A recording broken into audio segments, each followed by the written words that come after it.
Viewer discretion is advised.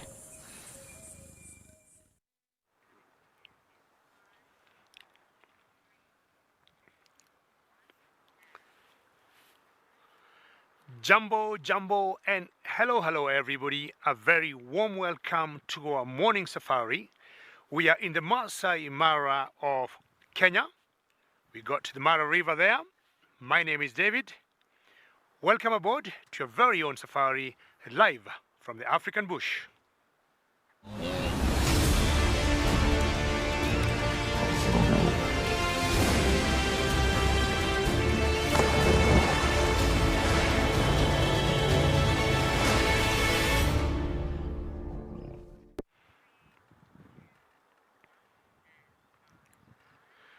It is another gorgeous morning where we shall be coming to you from different locations of Africa. And currently, myself, as I said earlier, I am in the Masai Mara of Kenya. And it's a very warm welcome to the CGTN Digital Safari. My name is David, and on camera this morning is Bungay. Warm welcome. We are lucky to start the show with the beautiful Masai Mara River, or the Mara River, with its rapids. And remember, we love to hear from you, and we'll always request you to send us questions, send us comments, and you can do that using hashtag CGTNWorld or hashtag WorldEarth. At the same time, you can also use @FC in the comments section of the YouTube chat channels.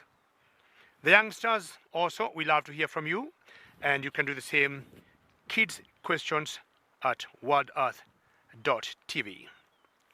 Bright sunlight this morning, nice temperatures, 16 degrees Celsius or 60 degrees Fahrenheit.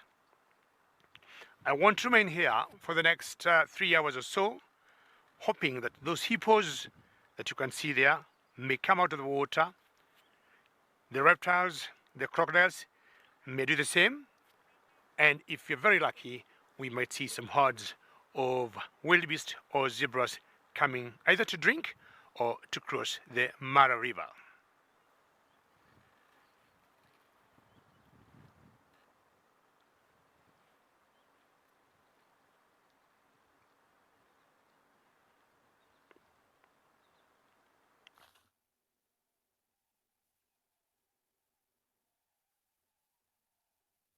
A very, very warm welcome to everybody. Welcome to Twali Kalahari. My name is Kyle Ansel, and behind the camera is David. Just a rundown of what we're going to be doing for this morning. We're going to be taking a look at the little shell ducks, just an update on what they're doing.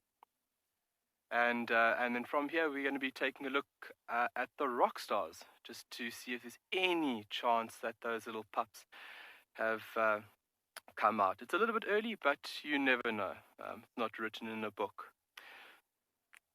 So you can see that David's got nicely focused on the 4 little shell ducks, looking good. What's he doing? Thank you very much, everybody. Very excited to be here and to explore this wonderful and very complex landscape along with David for the next few days.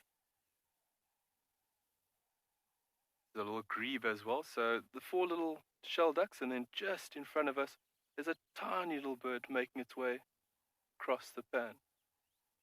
That is a little grebe, and that is a male. It's from the coloration of the bird, and as well as a little white spot at the beginning of the beak. That's a little male. Tiny little bird. You guys will find out that the next couple of days that birding is my true passion, and we'll definitely be highlighting some really amazing species here on Swalu.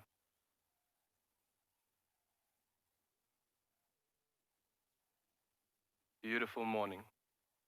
Nice and chilly. It's a bit colder than previous mornings. David told me that it was a bit chilly when he got here this morning. But it should warm up. It should be around about 28, 30 today. But any day in the bush is a good day in respect of the temperature. You're lucky to be here. And thank you very much for joining us on this beautiful, beautiful day at Tuvalu.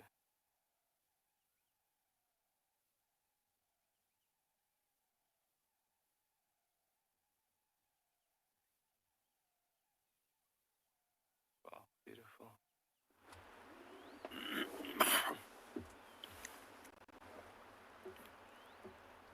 Any day you see any sorts of birds, especially in the morning when they become very active, to me is a good start. Now, the Mara River is not left behind when it comes to birding, because we'll always see on the very edge of this river some sandpipers or some Egyptian geese either coming to swim and just wet their feathers.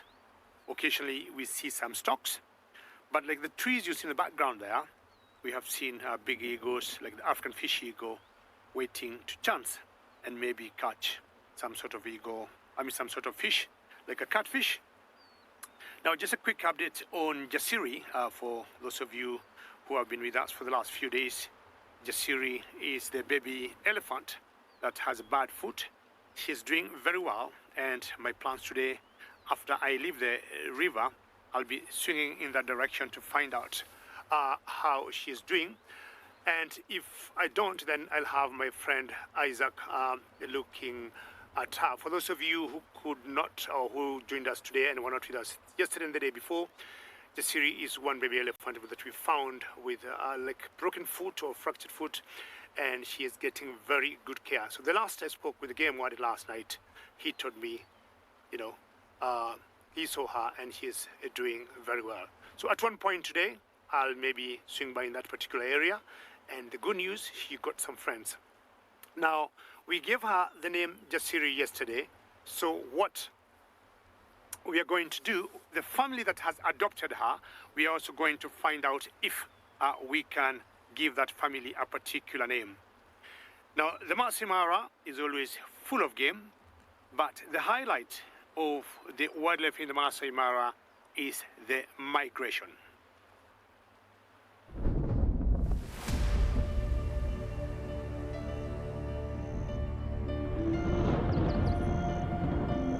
The thundering storms of East Africa are something to behold. They feed the meandering Mara River and nourish the grassy plains. Every year, the migration herds stream across from the Serengeti into the Masai Mara.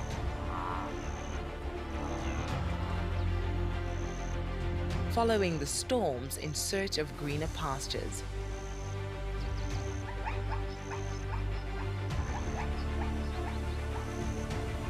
The zebra vanguard are the first to venture across the river.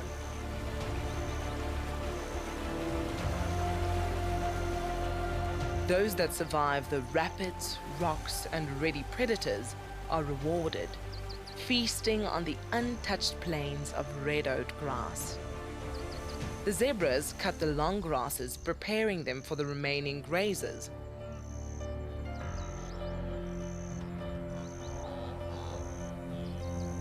It is now the time for the body of the migration.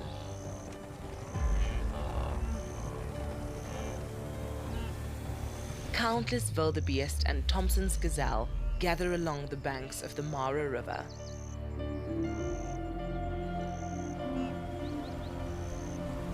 Like the zebra herds before them, they must face many challenges.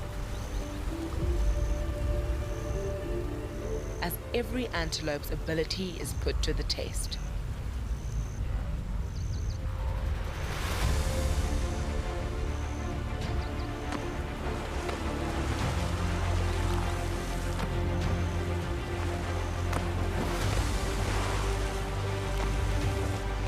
Their legs must carry them across the currents and find grip along the slippery rocks. Although safety is often found in numbers, it is every antelope for itself.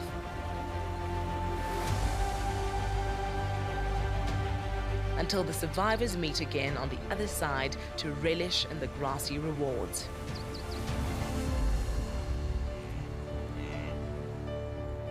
And then, as is nature's way, it comes time to cross the river again as the herds continue to follow the life-giving storms and nourishing plains.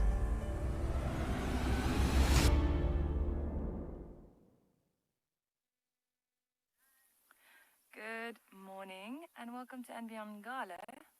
We have found a little pearl-spotted owlet. He's actually calling.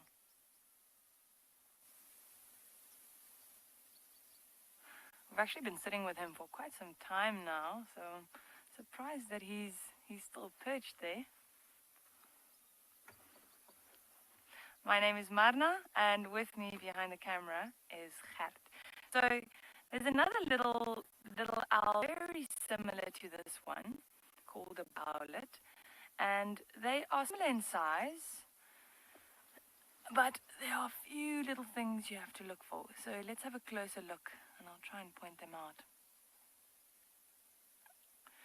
So if you have a close look at his chest, you'll notice that he's got like streaks on the chest, whereas the barred owlet is almost more spots, and then almost where the throat is, the barred owlet has these horizontal bars. That's where the name comes from. And then one of the really good ways, if you can see the back of the head, let's see if he turns his head again. Now he's just watching us.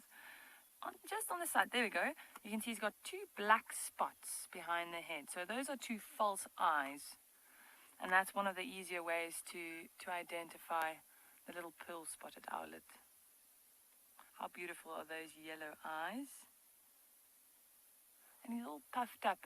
Not that it's a particularly cold morning this morning, but oh.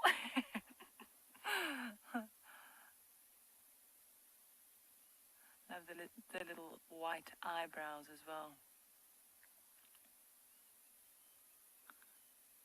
So you often see them, owls, most people know owls to be nocturnal, but this is one of the diurnal owls, and you often see them during the day. You see them hunting during the day as well. Tiny little owl, so about 19 centimeters. Not the smallest one we have, but one of these smaller ones.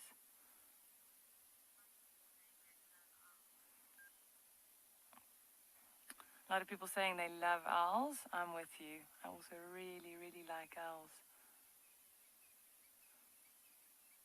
And especially these little ones. They are adorable.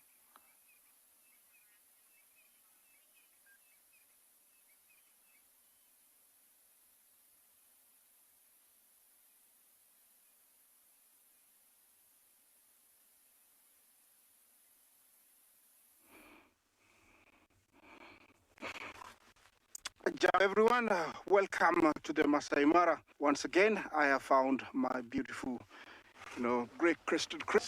Good morning, everyone. It's me again, Isaac, and on camera I have Big James. Already we're here at the marsh. We already found our great crested crane, very lovely chicks, which enormously in the last weeks. I saw them about 3 days ago, and you can tell they're very healthy. They're doing very well. They're eating their grass. That's what they're eating. What they're doing is they're stripping the seeds off, and that's mostly what consists of their diet. And together they eat small insects. This is the gray-crested crane, one of the most beautiful birds that we have here in the Mara. And this is a pair, and they're two almost sub-adult chicks.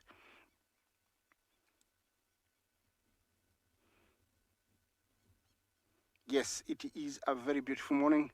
It's nice and sunny. Looks like it's going to be a very hot day, and the wind is just minimal, so it's just wonderful where I am. I have some elephants in a distance. Everything is over here. Look at the clouds at a distance. Yes, everybody is here, even the Cape Buffalo. Yeah, this looks like 3 Daga boys or 3 bachelor boys, and the one to the left is agitated. I don't know why. I don't know what he's seen. We live to find out. Yeah, these are one of our big 5, and when you see 3, it means they have come off edge, and they have found a secluded spot where there is enough water, cover, and grass. It looks like they're having a little bit of play, which is unusual. Usually they'll have serious fights, but this is allowed because also this is where they develop, defensive skills that they need to defend themselves against lions, leopards, and even hyenas. When they're alone like this, they're very vulnerable, mainly from big prides of lions. Yes, I'm talking about you guys. Yeah, these guys, they have amazing eyesight. From where they are, they can actually see me really well. Here I have a tower of giraffe. Look at that. How beautiful is that? Everything is within where I am. I'm so lucky. So are you.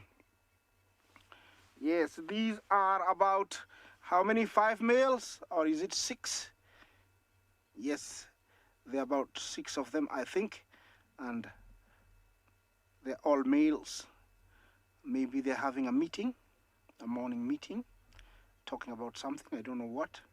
But remember, this time of the year, the time of abundance, just after the rains, females come into season, they get excited, and this is where, males square off to try and figure out who is the head of the hierarchy, and, who's gonna mate with all the females. Back to our birds, that was the main thing here. I just love these birds. Yeah, sorry. I think we're gonna go to the elephants. Yes, another nice herd of elephants amongst the cotton bushes. Looks like they've been feeding on shrubs this morning. Remember, elephants are grazers and browsers. It means they eat both, grass and leaves, and they eat a lot of it, and especially when it's nice and moist, like this morning, it's nice and soft, so they're enjoying it. Remember to talk to us on hashtag CGTN Wild, hashtag Wild Earth.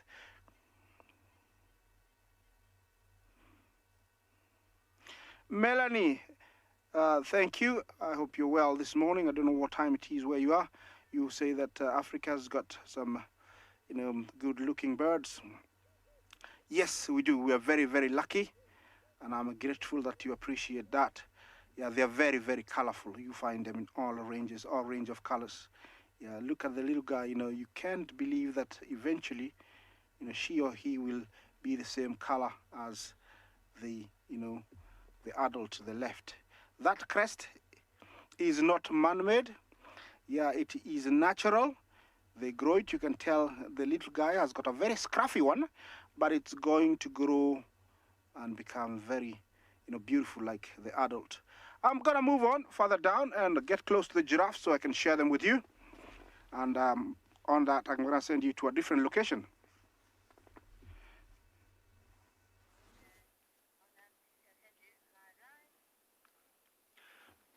All right, a very good morning to our dear viewers. You're catching us live from the Moray Triangle, and this is a very beautiful morning. The sun has just come up, and we're looking at a harem or a herd of impalas. To the left is a male who've been very keenly looking to the left, the further left, and this is a breeding herd of impalas, and in such a breeding herd of impalas, there will always be one male and several females. Oh, that's the reason why the male is so keen. Here is a small young boys, slightly about 100 meters away from the harem. So that's the main concern. Male impalas strictly territorial, especially during the breeding season, and this guy here spends a lot of time and energy making sure that the females stay together, looking around to ensure that no other males comes in, and in case a rifles gets to a closer range, then the first thing he does is just like fight them and chase them away from the girls. Look at that, that's cool. And a while ago, he's been walking around the harem, sniffing or probably testing the receptive status of the females. And this is a demanding task. He can only sustain this for a couple of weeks. Otherwise, he will be so exhausted, and probably someone else a bit more stronger from a bachelor heart will come in and fight him and take over the harem. So, on the back, we got topics as well.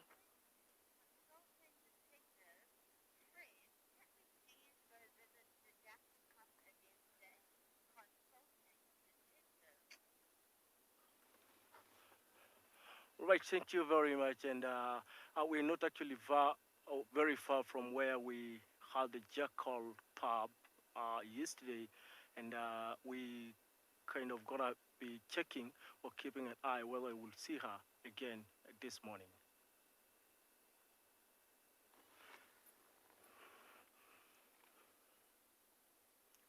Oh, this is Thompson Gazelle as well, a lone male. I don't know where the rest are. You know, there's quite a lot of different species here. Female ostriches are very pretty. And a bit more to the right from the ostriches are some toppies. Right. Over the night, this savanna grassland is always transformed into some sort of a terror ground. And for most prey animals, they would rather stay close together just to kind of be a brother's keeper in case there will be any potential predators who will be in the prowl. Right, good luck. Our male impala, you've got a very tough role to play, and we wish you all well.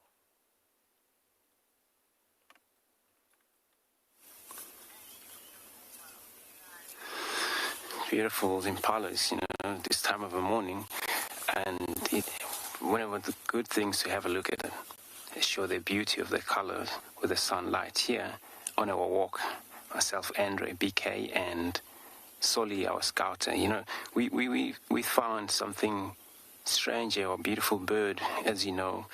You can tell from this feather, which is the lilac-breasted roller. And as we walk into this wood, we saw a lot of feather, and we know something wrong here happened. So you can now see the true color of this bird. When you look at this feather, a very thin feather will look different. And these one also you can see, as you know, lilac-breasted roller, they have a lot of color. And there's no mistake about them. When you see this feather, you know exactly, it's one of our beautiful birds that are out here. It's been probably eaten. Probably happens, it's happened during the night when they're purged for their sleep. And that happens sometimes. Owls spot them. And then, of course, mainly owls would do this and feed on them. But of course, they're kind of vulnerable at night because they won't fly much. Maybe they cannot see. But owl, there's a very good vision at night. It works like a scopes or night scopes, and that's how they actually spot their prey. And it's kind of myself, thinking of this bird, it's magnificent, beautiful bird out here. It's got about like 7 different color bird. When you look at that bird, it's got all of a boo. What would kill roller? So at night, any of the owlet could do that. Barred owl could do this. Giant eagle owl could do this. Spotted eagle owl could do this. Even maybe a snake can able to do it, because many of the snake, of course, they are nocturnal. But then I doubt, because then if it's not the case, a black mamba out here, they don't really do a lot of movement at night, and one of the strongest snake could do this. And if that happened at night, I would assume that it's an owl. Could be one of the owlet or the big owl, spotted eagle owl. That could be the case. But if they sleep on the ground, that's where they're a lot vulnerable. But we don't forget again, we have a Janet out here. Those are one of the nocturnal hunter, which they would hunt for sleeping birds on the ground and also sleeping birds up in a tree. So as you can see, the beauty of I don't know if you can able to see these colors in his feathers, magnificent. We'll carry on, walk around here and see if we can share more.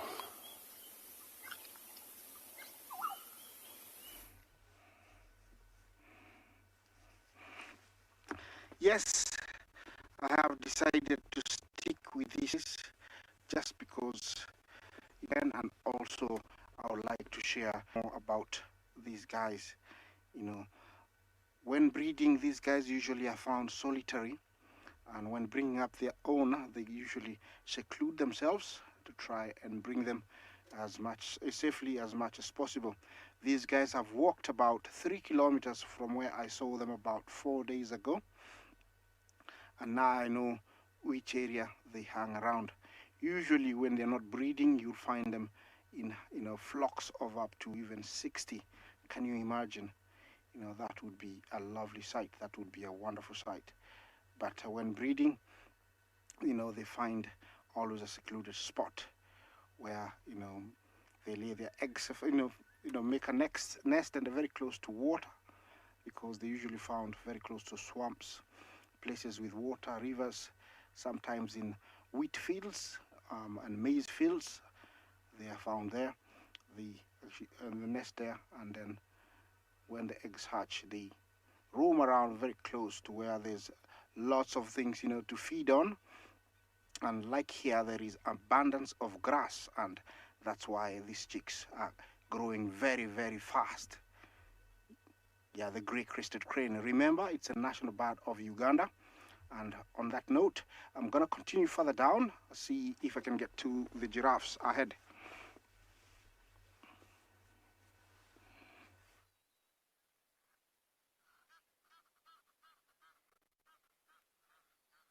Good morning, everyone, and welcome to and beyond Pinder Private Game Reserve.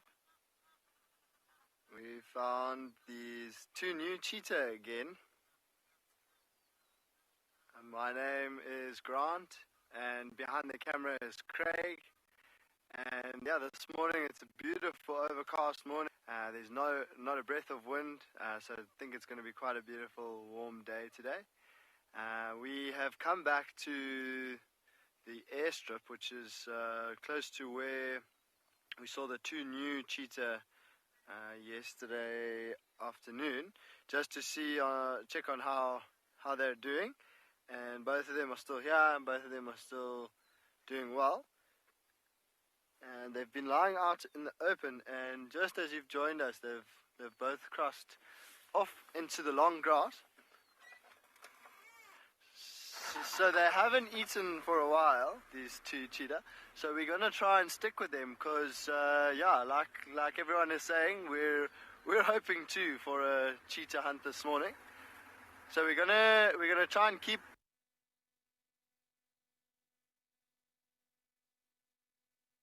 So we're gonna try and keep.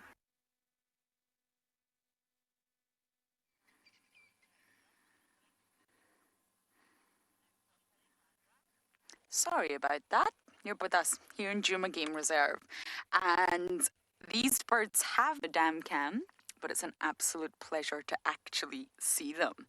I've never seen them before, so it's the first on my bird list, and these are the squacco herons. So we normally see the green-backed herons quite a lot around here. We also see the grey heron, which is a much larger heron, but these are the squacco herons. They look like grumpy old men with their neck sort of huddled down like that. They do have a really long neck that they can stretch out. And it's tricky to see from here, but they're a really beautiful, almost dusky pink fawny colour on the back with a lot of white plumage. It's so lovely to see them. And herons in general tend to be sort of water birds. You'll find them all around water bodies because they do eat fish and frogs, aquatic insects, crustaceans, all the delicious animals that they can find around water bodies. So you'll normally find them along freshwater shorelines. Oh, many of you are saying this is a new bird for your list. Fantastic. I've got a bird list that I keep on my phone and I just add to it every single time I see a new species. You should all do the same. It's really good fun. And we're going into summer here very shortly in the low veld, and all the migrants will appear. And it's such good fun to try and see how many more birds you can add to your list. And this is the first one for me as well.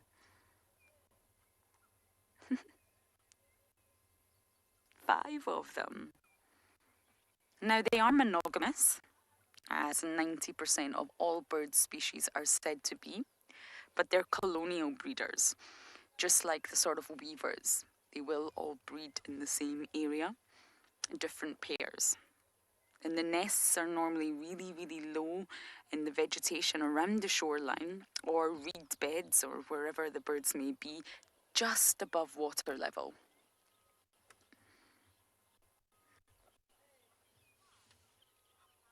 Gizmo, yes, they can fly. They are flying birds, and they have very prominent flight feathers. And these flight feathers are pure white. There's not a single marking on them. The sort of coloration that you can see, that dusky pink phony color, is mainly on the body.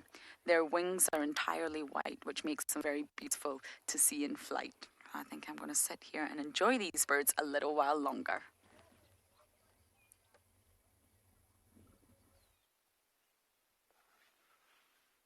Welcome back to Ambion Pind, everyone. We seem to have lost you the last time, but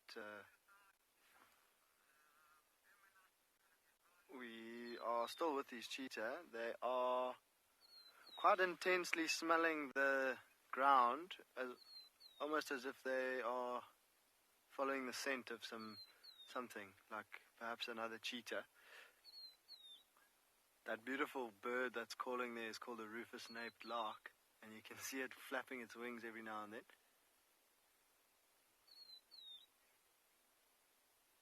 And it's a beautiful morning call that we hear every single morning.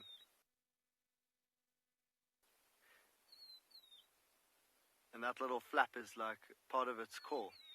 So it's announcing itself to all the other birds in the area, to its neighbors, just letting everyone know that it's survived another night and it's still here. So we can still see the cheetah. It's just quite tough for the camera. They are moving in some long grass. We're going to try and start up again and see, hopefully you guys are able to stick with us.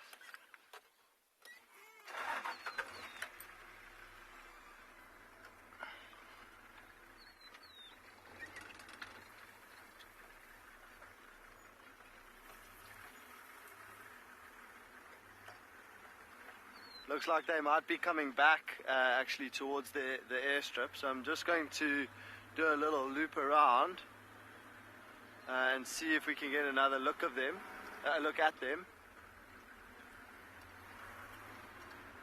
It would be nice to get up ahead of them and then get them coming towards us, but it's quite hard to predict their movements at the moment because they are zigzagging. As I said, they're smelling the ground quite intensely, maybe on the scent of another cheetah, but let's try. Let's see what this is like.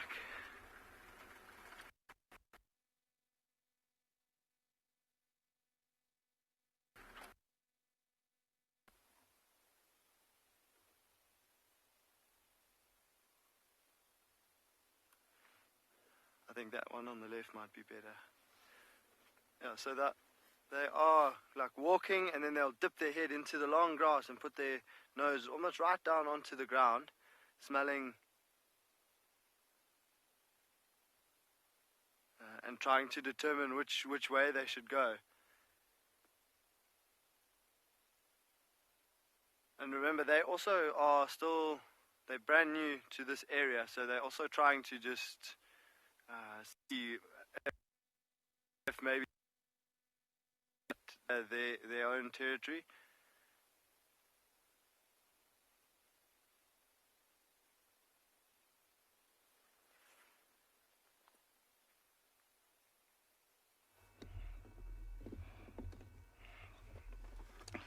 Jumbo.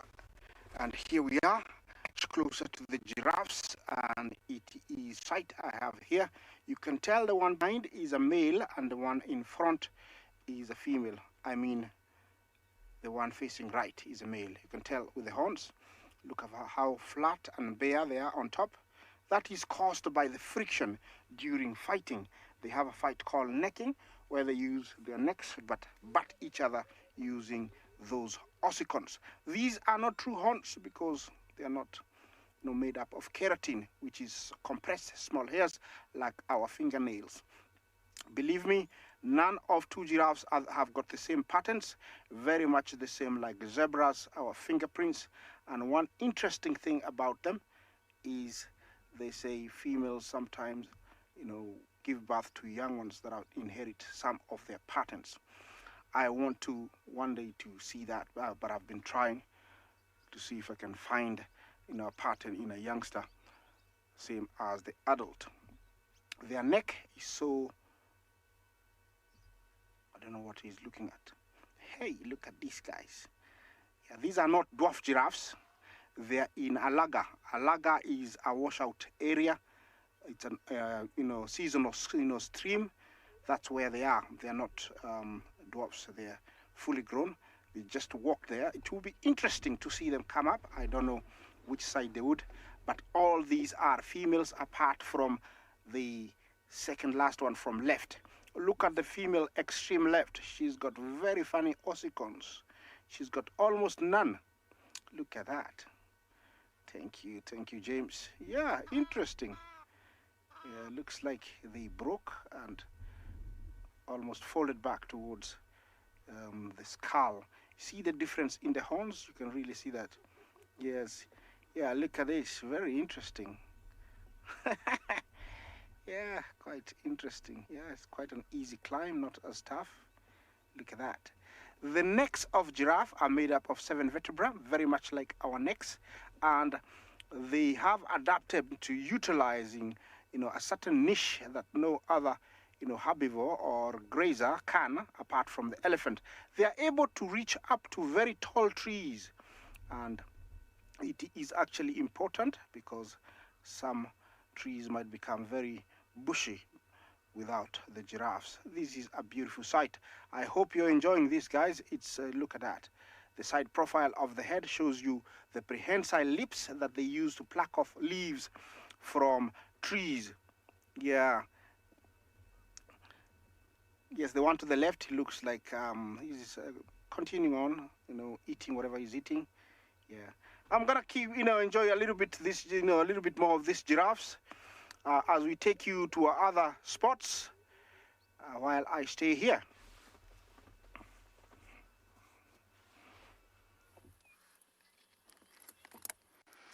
This is so exciting, everyone. Guess who's returned? Mama!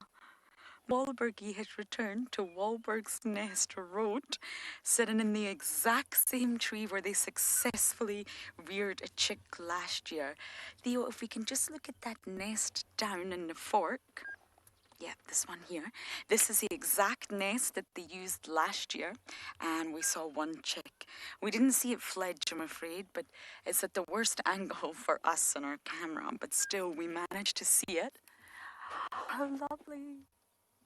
And Mama's returned to this exact same knobthorn on the exact same road, and that's what Wahlbergs do. They use the same nest year after year after year. Both male and female maintain it. They both put effort into it.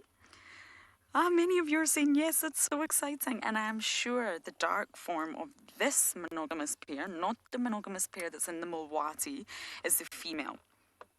So this is Mama. She's came back. She's maybe waiting on Papa because they don't necessarily leave.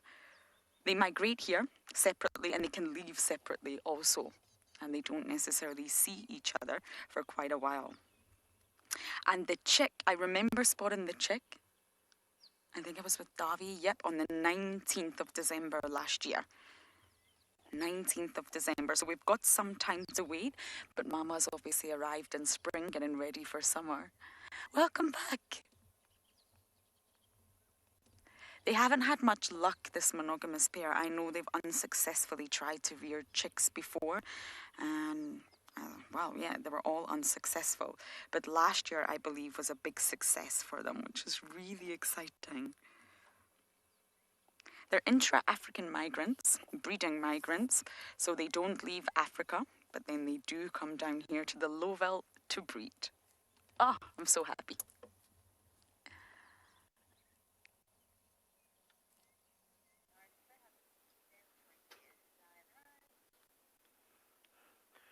Thank you very much.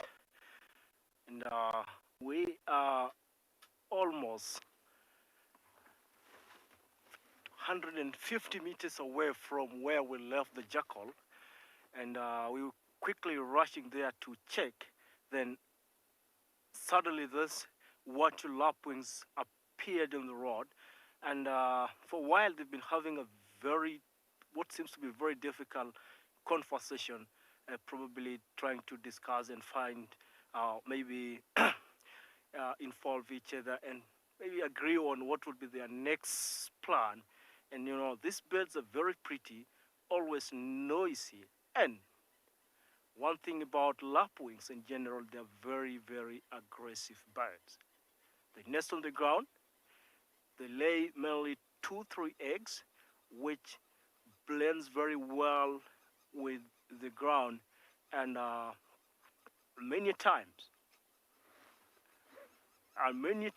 these birds will be staying close to their nest and aggressively defend the nest against any.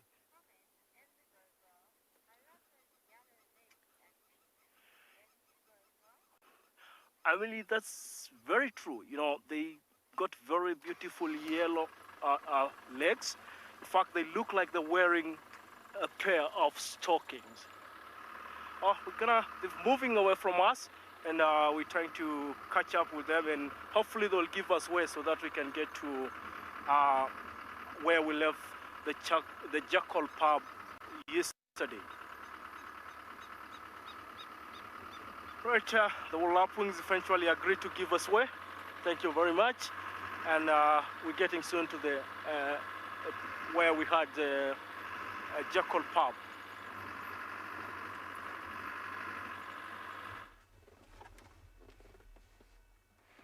Yes, and look at these guys. Have you ever seen a close-up of the face of this beautiful creature? She's doing a nice walk along that dried up riverbed, and she's coming up. Let's see her walk up. I think everybody else is going to follow suit. Yeah, she is a leader, this one. Everybody likes her idea and looks like that was.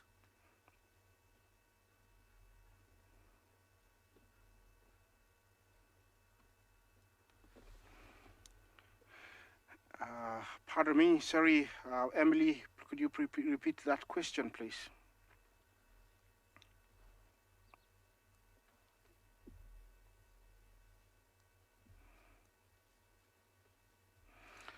Emily, Jumbo, you ask how long does the food take to get to the stomach? After it is been properly broken down, and to go down, it takes, I would say, about 1 second. Doesn't take long. It takes a very short time, but for it to be utilized properly, it can take a couple of hours, because they are not adapted to digesting direct, cellulose from the leaves. What happens is it is taken down and stored in the first chamber of the stomach, where it is broken down, like soaked, and then regurgitated back onto the mouth, where it's chewed again, properly broken down, then taken to the third stomach, and then from the third stomach it is taken to the fourth stomach. Sorry, third to the fourth, and that's where it comes out as in pellets. You cannot believe this, but researchers say that giraffes have been observed going for over up to 7 years without drinking. And the main reason is they take all the moisture from the leaves. I'm staying to see what happens to these guys, see them cross.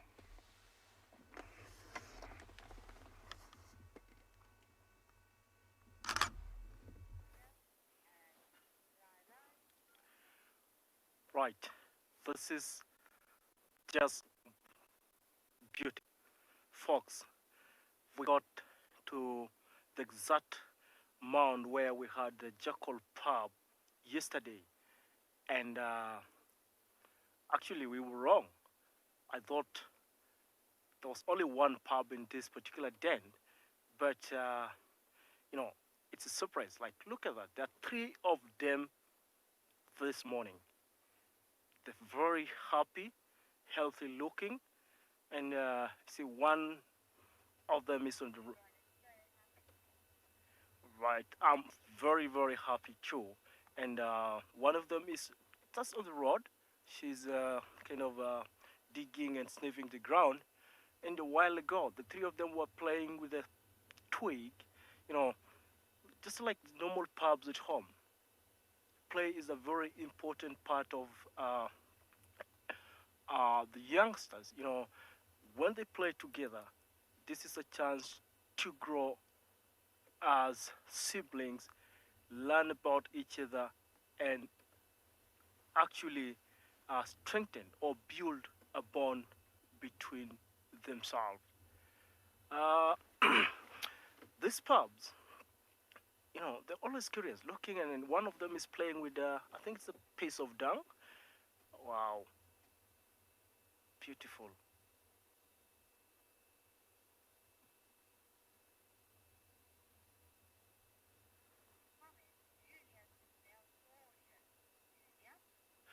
Julia, I absolutely agree with you.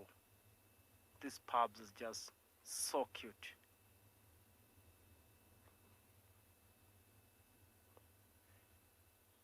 And I'm very impressed. They are relaxed and like, I mean, they're not scared of our presence here. It's just looking around to see whether they can see the parents. I think they're out looking for food for themselves and for the pub as well. You know, one thing with a family with young ones, you know, they need to feed quite a lot so that the mom can provide sufficient milk and also uh, gather or bring back some extra food for the pups. So these are, at this age, they're still entirely dependent on the parents to put food on the table.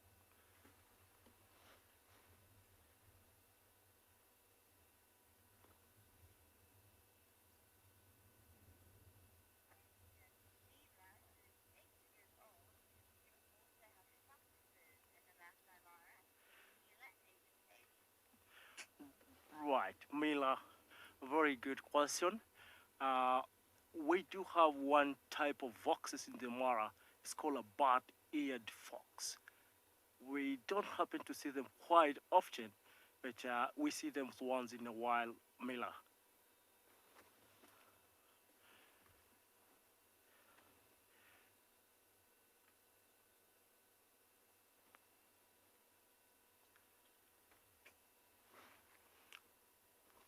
Right. I'm gonna try to get a better position. They are apparently hiding behind the grass, and let's see what they're up to.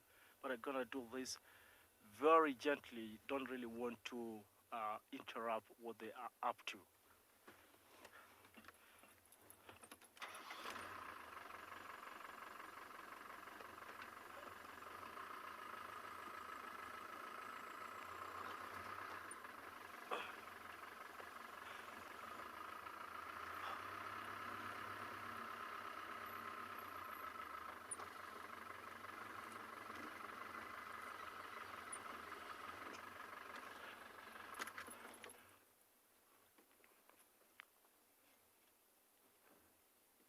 Wow. Look at those eyes.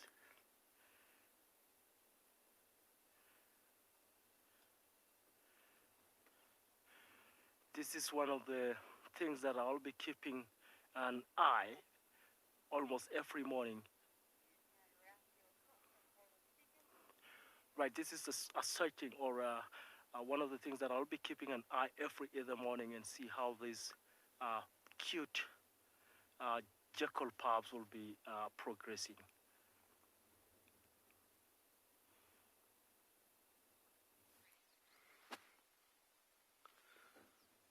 Welcome back to Ambient Pinde, everyone. And we've followed these two cheetah into the same thicket on top of a termite mound that we saw them on yesterday. I think they feel quite comfortable here. They've got a little bit of, as I said, we're close to the airstrip, so you just heard a little aeroplane taking off.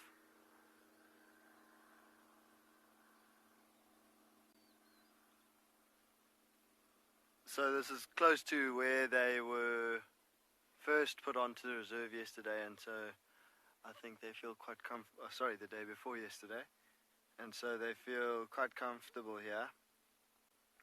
I'm sure last night they weren't disturbed by anything here, else they wouldn't have come back to this spot.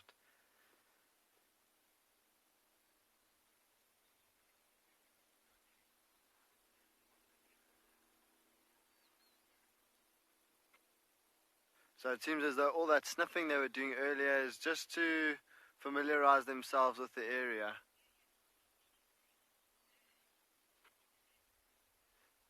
So Emily's asking, do we ever see cheetah eating birds?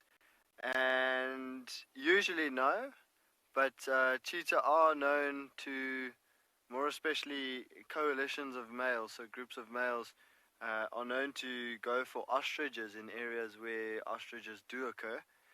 But on Pinde, we don't have any ostriches, and so I haven't seen a cheetah eating any kind of bird, but usually they don't go for any smaller types of birds. They tend to prefer antelope, they'll go for scrub hares, and what else? Yeah, they'll go for zebra, wildebeest, smaller ones, of course. But their most favored prey are smaller antelope like impalas. Especially on Pinde, they go for impala and duiker.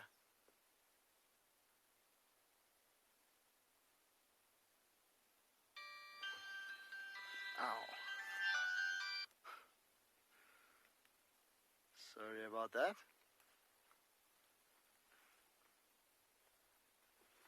That is quite a beautiful view of that female. And her brother just lying at the back, facing in the opposite direction.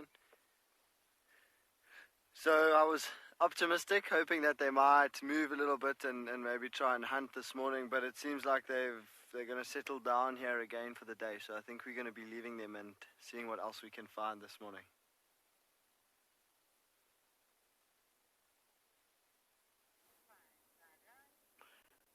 Right. It's just so fun watching at these pubs. And one of them has just revealed their hideout to us. At the top of the mound, top right, there's that bit of a sort of a area with a lot of dirt. One's just gone in, and she's been repeatedly coming up to give us a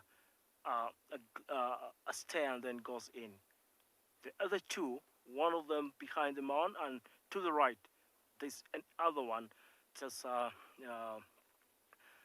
sniffing around and look. Oh, look at that. She's back. Wow. This is so beautiful.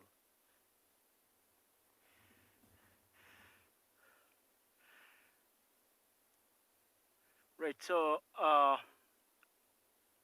one thing with baby animal is the first thing they need to know or to familiarize themselves with is their immediate environment.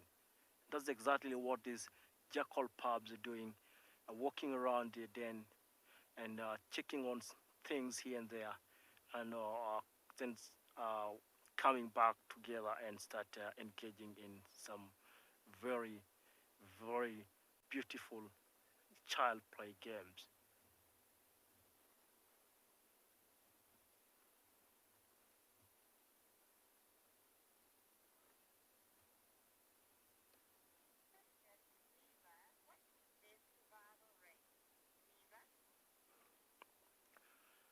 Niva, good question.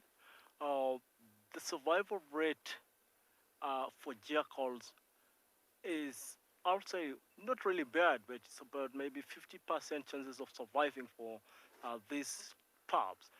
Because at the moment, as long as they confine themselves to their den and ensure that they don't wander so much and expose themselves to predators or enemies, then they're really, really good to go. And quite often, in a litter of prey like this, probably at the end of the day, one or two will make it in life.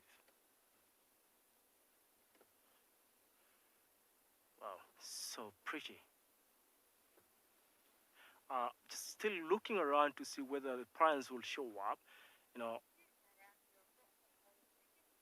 Right, thank you very much. We're still hanging around here and see whether the parents will show up with something for breakfast. That will be very cool to watch.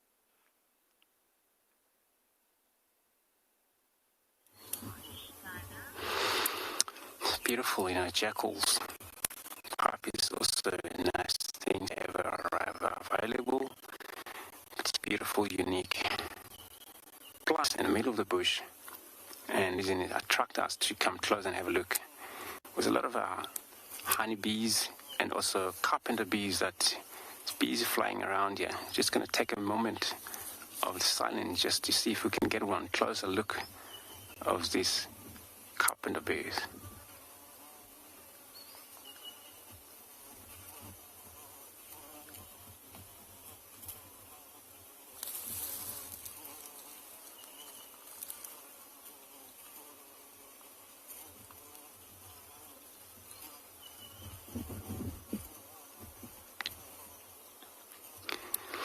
Right, so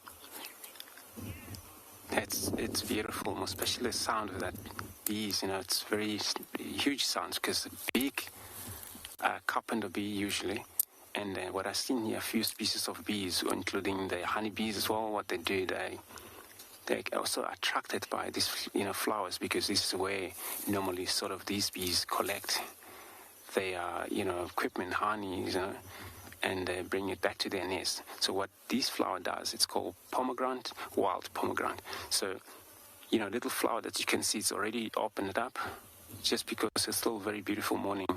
So any of these bees will fly around here.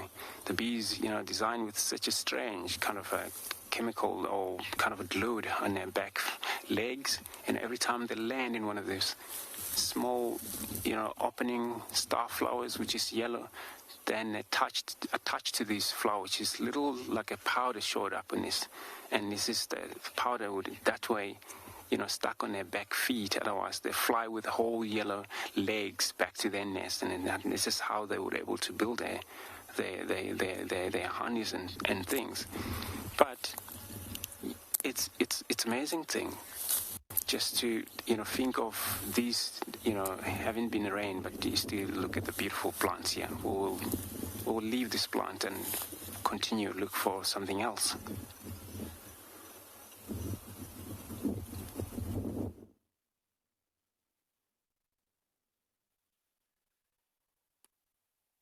Patience is key. Got a little worried there.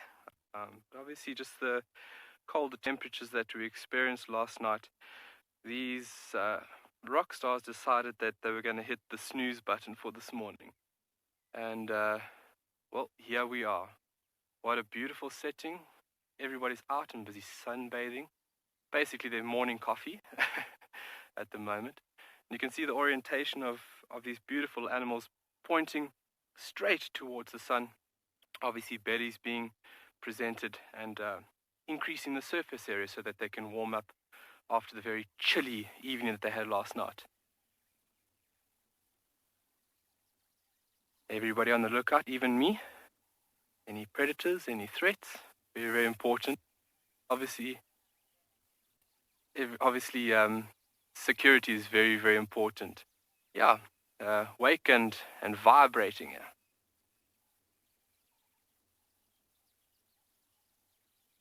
A lot of birds calling, so we're doing a little bit of birding just before they emerged around the burrow system here. You would have a lot of birds coming around these burrow systems and feeding on various insects that would obviously be inhabiting these burrows. Things like prunias, we would have seen the little ant-eating chats as well.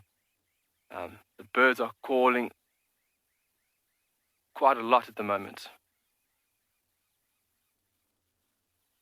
So all 7 are up and about. And then, like I said earlier, we were just coming here to see if there's any chance.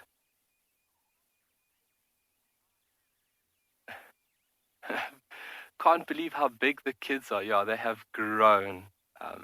From when we first saw them to where they are now, it is remarkable. And what a beautiful story to see how these little ones grow. And obviously the protection that's provided that allows them to do that. I was even surprised when we got here and they first started emerging. I thought it was actually an adult, and I looked again. I was like, oh my word, how big are those pups? So yeah, around about 3 odd months now, and fully capable of doing their thing. Obviously foraging for themselves. There will be a little bit of help here and there from a babysitter or two, but there would definitely be a big push for them to be on it every single day. Obviously foraging and their technique at foraging is very, very important, looking for obviously the food items throughout the day. It's something that they'll use constantly from now. So you have to be good at it. If you're not, you're going to be in a little bit of trouble. And it's really nice that we could have been together through this beautiful process.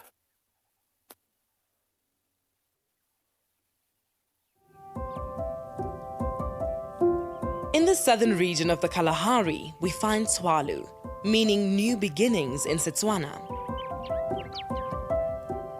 Here, with bushy brown striped fur, the meerkat pups start their life adventure. Meerkats live in large burrow systems underground,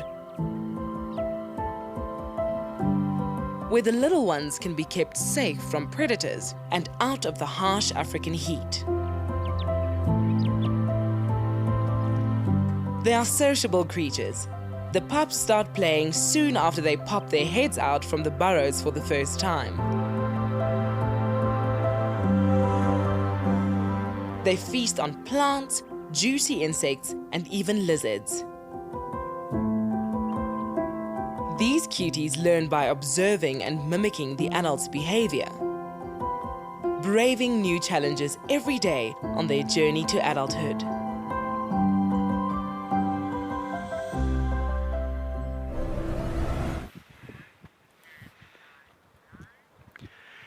If there's a place I would want to go and present or do game drives after the Masai Mara, would be in the Kalahari Desert.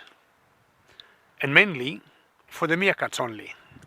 Otherwise, the leopards, the cheetahs, and most of the other game they have there, we also have in East Africa. The river has since been pretty quiet, and I haven't seen any visitors come. We only had a few Egyptian geese that came in the water very quickly, had a drink, went in swimming, and another pair came and joined them and pushed the one that had arrived earlier, and the one that remained was there for the same reasons, and then they also left. Now, I'm looking at this river this morning, and it seems like the levels have gone slightly bit lower than yesterday. That means we haven't had more rains in the watershed where this river starts, some parts of the highlands of Kenya. but I still believe we are still going through the short trains, and the levels will definitely go higher. And those rapids there, you will see them increasing. And remember, we're coming to you live, and should you have any questions, please send them through comments. Please, we'll acknowledge them, and you can always do that as usual by tweeting to us hashtag CGTN World or hashtag World Earth. Perfect light, great temperatures. Just listen to some lapwings calling and maybe fighting for the territory. Looking carefully there, you can see the heads of the hippos. They haven't come out as yet.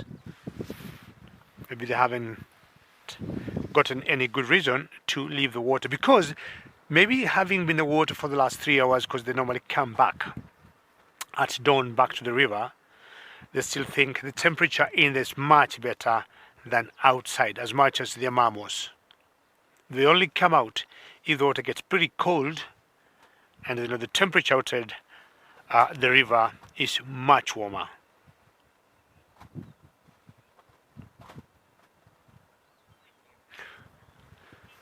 The crocs too, as much as the crocs are cold-blooded, they're still in the water, but I'm sure as soon as all of them come out, we'll be able to be showing you those sites.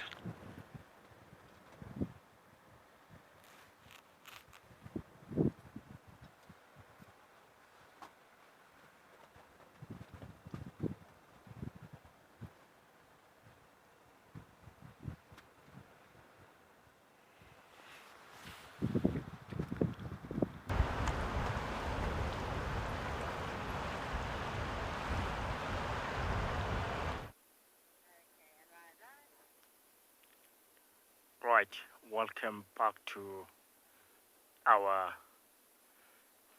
morning with the jackal pubs. And these cabs seems to be quite adventurous this morning.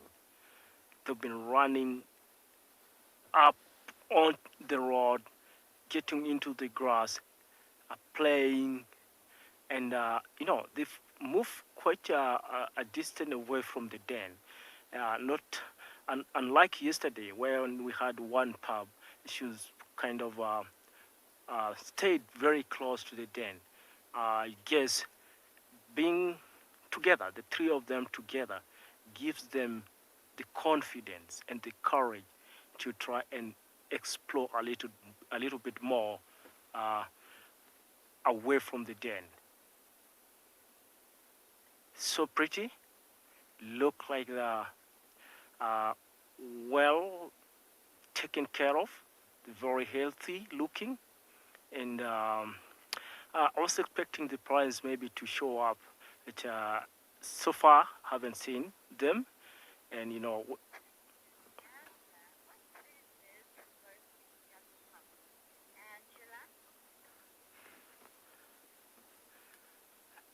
question again, Cassie, please.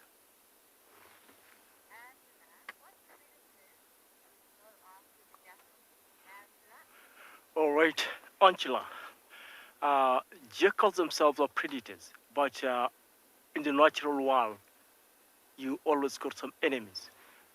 Pups like this is a very easy catch for most of the powerful eagles.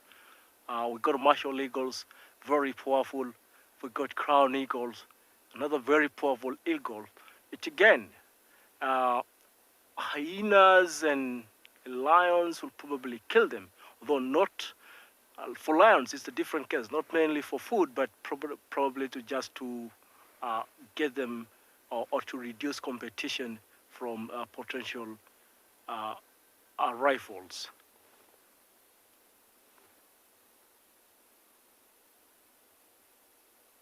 Wow, so pretty.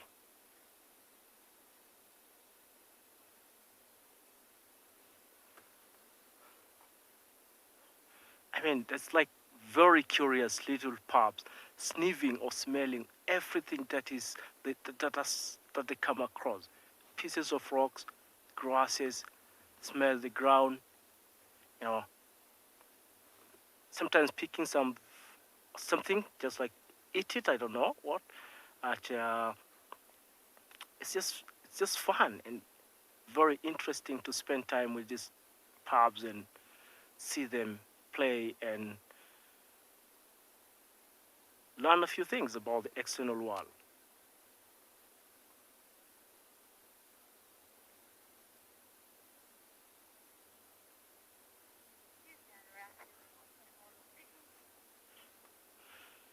Right there, we're still here for another couple of minutes just to see what will gonna be unfolding in this particular scene.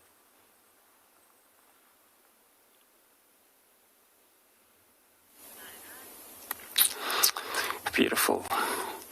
Back to here on our bushwalk this morning, and again, this is how we discover a thing that so small for us to see, especially from the vehicle when you drive around. So what we discover in this scene here, we were just walking and we saw this. It looks like it's a young tortoise, which by it looks like somehow it rolled upside down and then couldn't able to get back to its normal position again.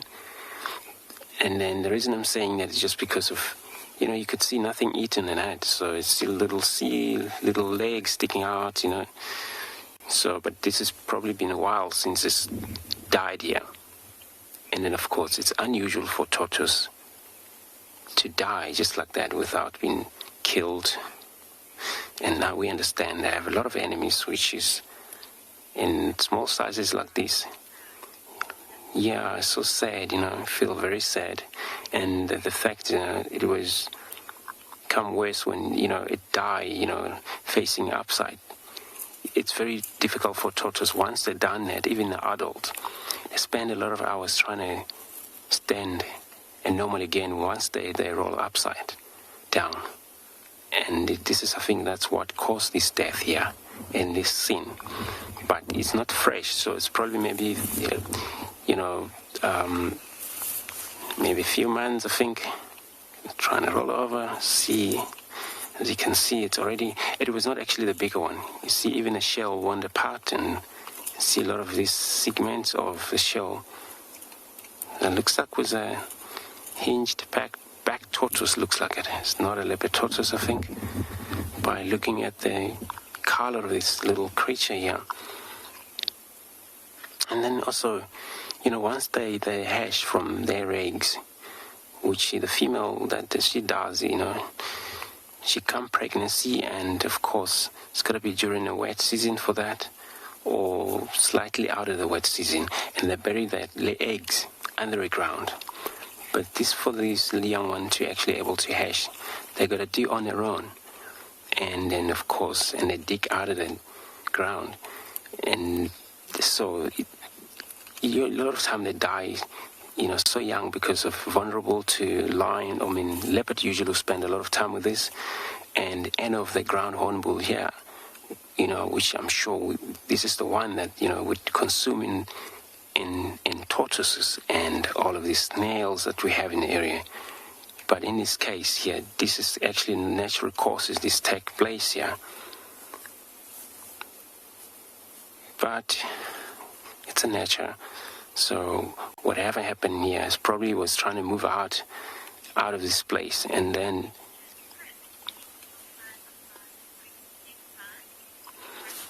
so I'll put my hands in it. So I don't know how do I put it, but if you wanna, I'll do like that so you can see it's a small, if I'll next to it, like next to it, really. Can you see how small it is? So shame that dies so young, die before know so much about the wild or life. It's not nothing to see. So yeah, we'll leave it like this. It's gonna be just a skeleton of the bush. We will move on.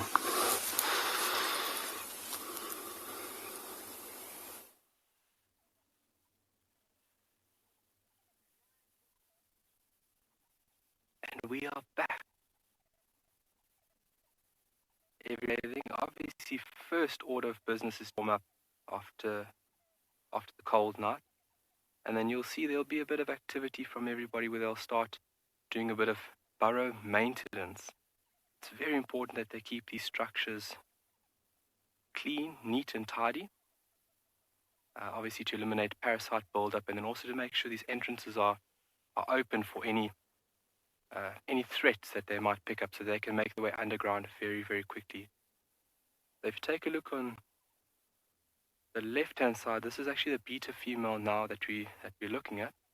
And if you look very closely, where David will show you, if she does turn around to us, you can actually see where the little ones have been suckling.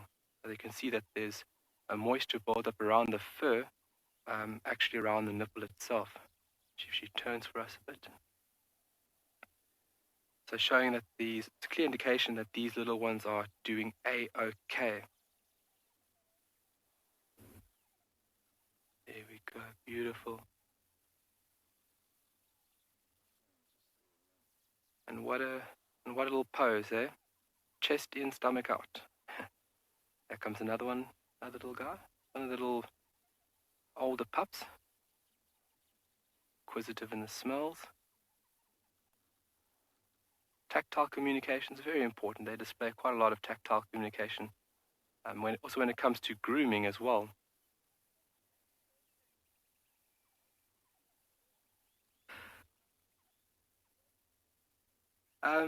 Nice question was just asked. Is the alpha still currently here? Yes, she would be. An alpha female will be within a group for a very long period. She'll only be taken out if, unfortunately, she dies. But even with the pups now, with the beta female being here, she would still be within this group and still in charge. And we'll have to see in the next couple of weeks how it plays out, because it can be very tricky when a beta female has pups within a colony of meerkat. So yes, she still would be here. Little one's also taking the pose.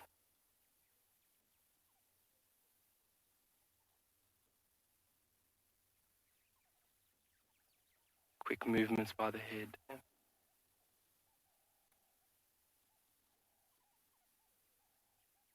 If you guys can hear the slight vocal communication being made by the pups.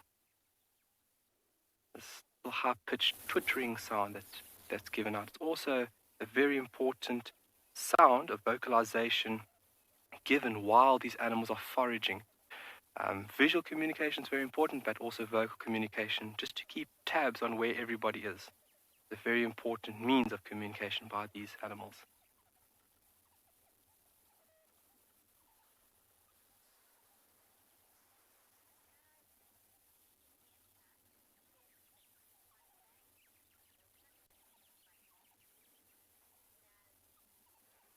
Question by Snazzy there. Do meerkats attack snakes like mongoose do? Yes, you have certain mongoose species being a little more aggressive in that format, actively deterring and chasing snakes. These guys would be the same. Being in a colony or group like this, you have many members within this group, and they can actively deter or mob a snake. So if there's a snake seen and they want that snake to be out the area, the group will unite as one and actively drive the snake out, because that snake would be a very big threat, especially for these little pups. So yeah, so obviously vocalizing, aggressive posture, tails up, and a lot of aggressive display. A little hugging behavior going on there.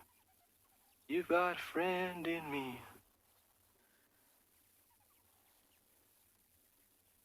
How beautiful. And how is the red sand being displayed there, the color of the fur being illuminated from the sun. Really, really beautiful. And we have got such an amazing morning. There's a slight breeze, and it couldn't get better. A little bit of grooming going on, obviously just to remove any parasite that you might have picked up from the night. Very, very important. Also behavior displayed before they go to bed at night. just to make sure you are squeaky clean.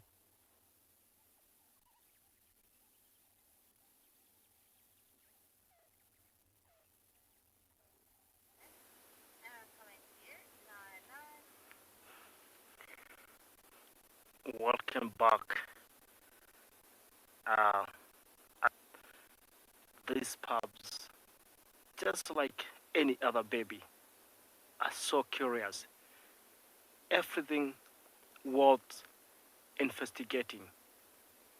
The rocks, the twigs, dead grass, tiny pellets on the ground, and they're just so cute. I mean,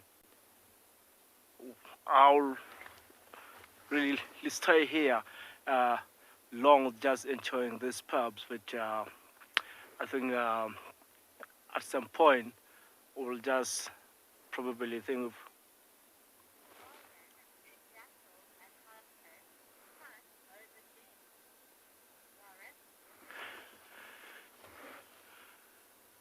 Kirsty, what's the question again?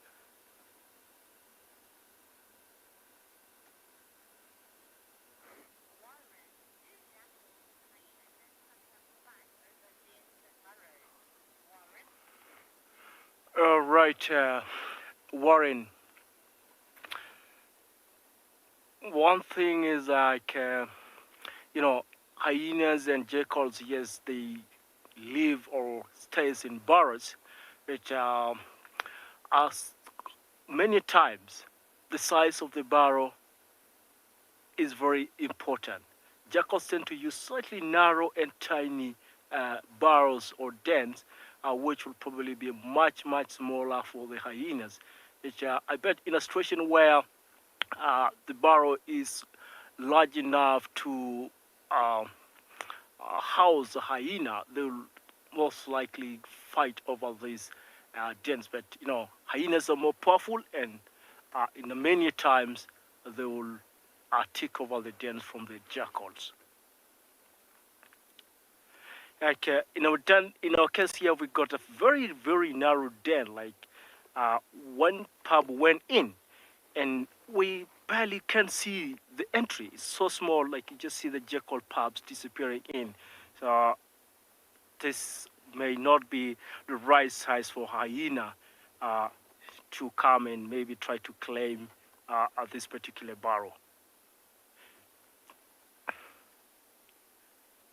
Wow, look at them playing. So gorgeous. Very lively this morning.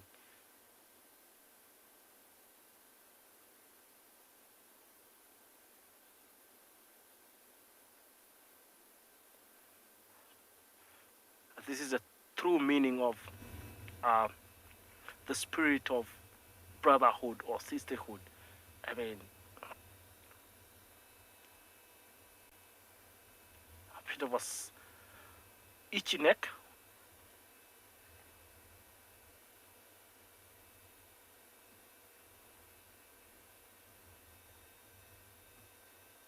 So many times you see these jackal pubs, like the ears are kind of.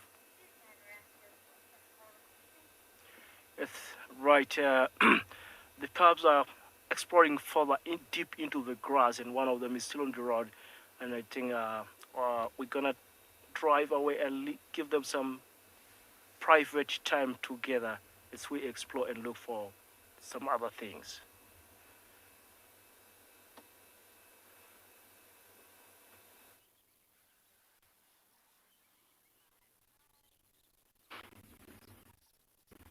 So as the activity, the maintenance behavior, we really want you guys to see this. See all heads up. Obviously spotting something in the sky, and their visual ability is quite amazing. I mean, I've sat with this group of meerkats and all heads straight up into the sky, and it takes me a good 20 minutes to find out that there's this tiny little spot high up in the sky, and they're obviously looking out for any aerial predators. Obviously big raptors being quite a major threat to these little guys.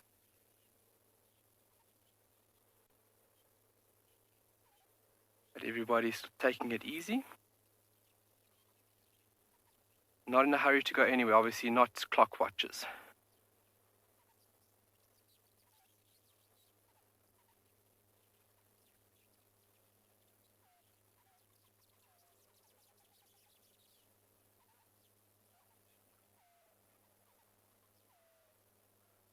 Rob, what is meerkat's biggest threat in the wild? There is a lot of threats that these guys have to contend with. Anything from jackal, caracal, certain types of snakes, and then obviously multiple raptor species. Oh, you see the bird just flew over, and you could see the responsiveness on how they deal with the airborne predator. A bird flew over us very quickly, and they thought, code red. Oh, yeah, so jackal, caracal, even cheetah at times, or lions, you name it. There's a variety of different organisms that will happily snack on a little meerkat. So they need to be alert, and obviously being in this group format is a very, very important format in how they stay safe.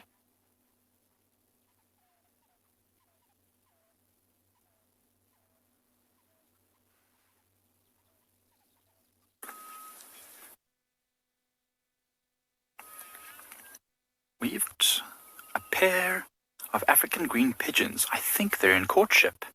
One of them was waving its tail, and they're both doing this weird shaking, head bobbing type of thing. It's very interesting. I've never seen it before. It's my first time. And they've... Oh, hold on. Here we go. See what they're doing. It's so interesting, so odd. I've never seen it before. It is the time, though. Spring is here. It is the time when all the birds will start mating and starting to find plenty of food and nest and have chicks. Hi, my name is Mike. Behind the camera is OD, and you've joined us here at Eco Training's Pridelands Conservancy. And we are just enjoying these birds, and wonder if they're maybe going to mate for us right on top of this very, very open marula tree. I don't know if you can see this one. It was doing it a second ago. It might do it again. It was waving with its tail. As we drove up, they flew off, and then we wondered if they were going to come back. And this one stayed in the tree and started fanning its tail and waving its tail about, almost as if to say, come back, I'm still here. So it's very, very interesting. I don't think they're going to nest in this tree. It's very, very open and sparse. But maybe if there were lots of flowers and things, that's what they would eat. Wait a minute. I think it has got a nest there. They're very beautiful. I wonder if it actually has got a nest. It sort of seemed to sit down there. It's hidden by some branches. That would be very unusual to me.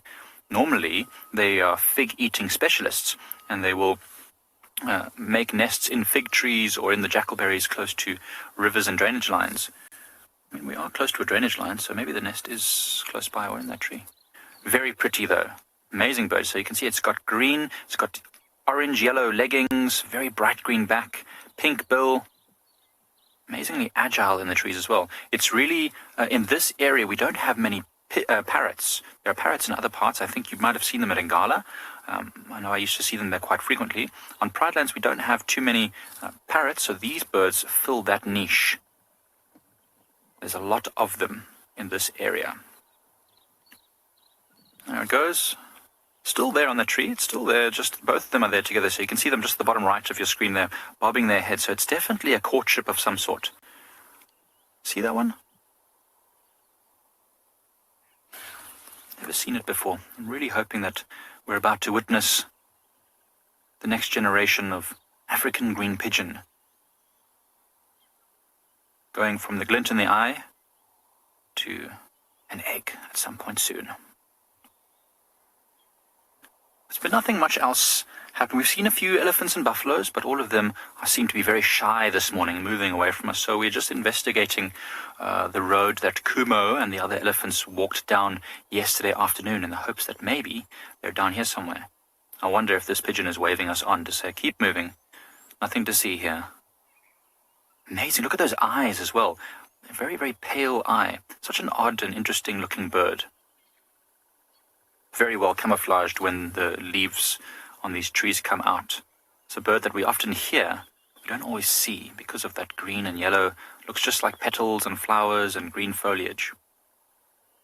And under the tail there's these white and sort of grey stripes, which are also contrasting very well. Maybe that's a sort of a follow me sign when it's waving its tail like that. Well, we're going to keep moving and see what else we can find down on this road.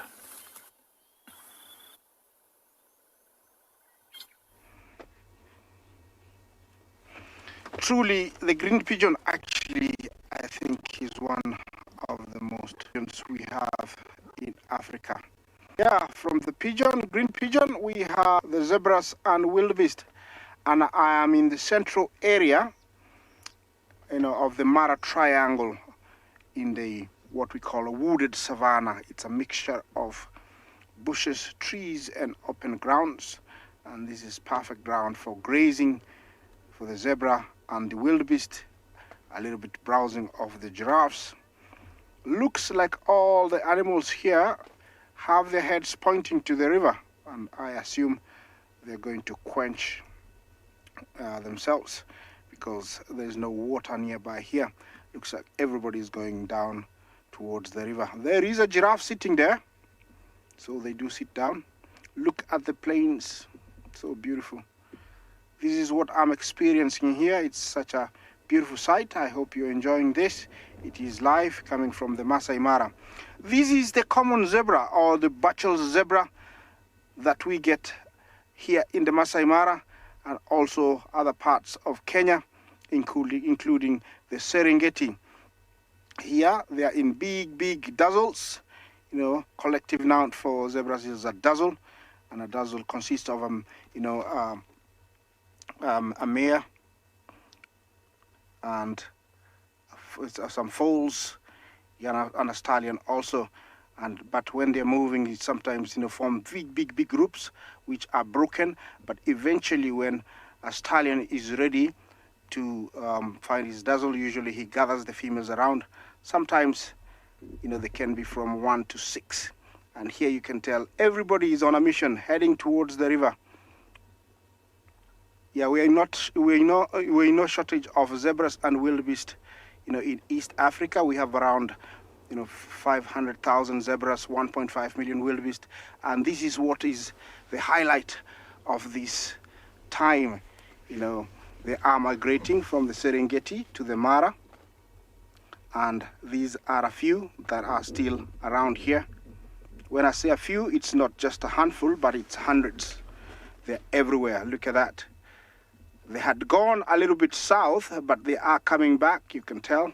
Usually they are led by the zebras, followed by the wildebeest, but sometimes it's a mix, and this is what it is here. They are enjoying the grass. You can tell it's getting hot. There's a bit of mirage over there. This is the white-bearded gnu, an animal that does really well. In 1 year, they can give birth up to around 300,000. In a day, they give birth to around 8,000. Can you imagine? Usually they are color brown at birth. They're able to stand up within a very short time, 30 to 1 hour, 30 minutes to 1 hour. They're able to stand up and already running almost at full speed in 2 hours.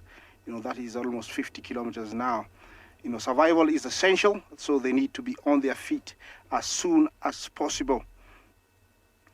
Yeah, you might think that too many, but there is enough grass for them to graze. And animals actually are very good at, grazing. They never graze in the same point every day. They're always on the move, so they never overgraze a particular area. Like you can see, they are moving. Also, if they stayed in one area,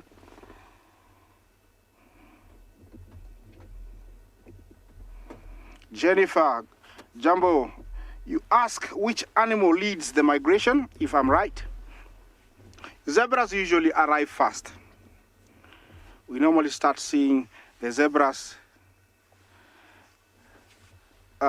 They start, moving up here very early, July, and then they're followed by the wildebeest.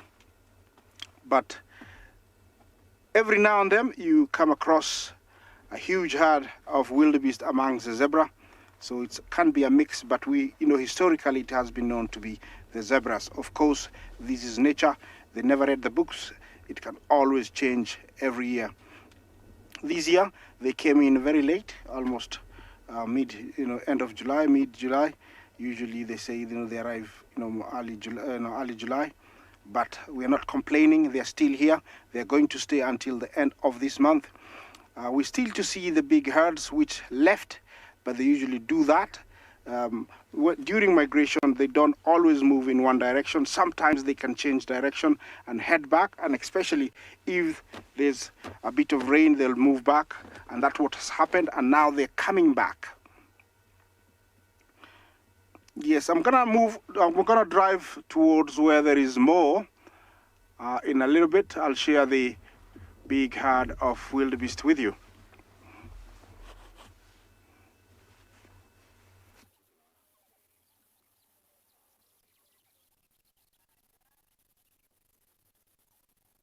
So it looks like a bit of initiative to start off from this beautiful hump.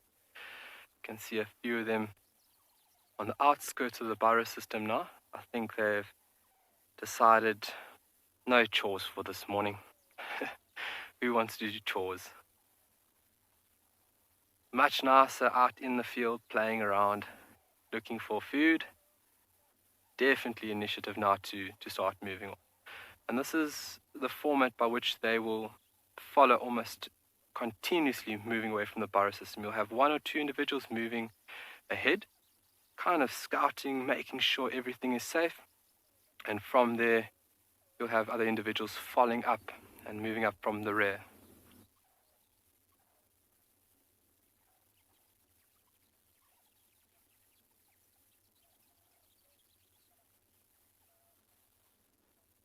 But now is when the hard work starts for the day. You got to think about these animals and the energy that is expended on a daily basis to require the necessities that they need is truly remarkable. I mean, their digging ability is phenomenal. A meerkat, a fully grown meerkat, can shift its own weight in soil in under a minute. And obviously throughout the weeks that you've been here with us at Tswalu's, that you would have seen the tools that they have, especially those front paws, those very, very elongated claws, which would be used primarily to obviously unearth all the little critters that they're so highly sought after. Another two on our left-hand side, and they're going to start moving off for the day. And then returning here at about 5:30 this evening. So out for the day.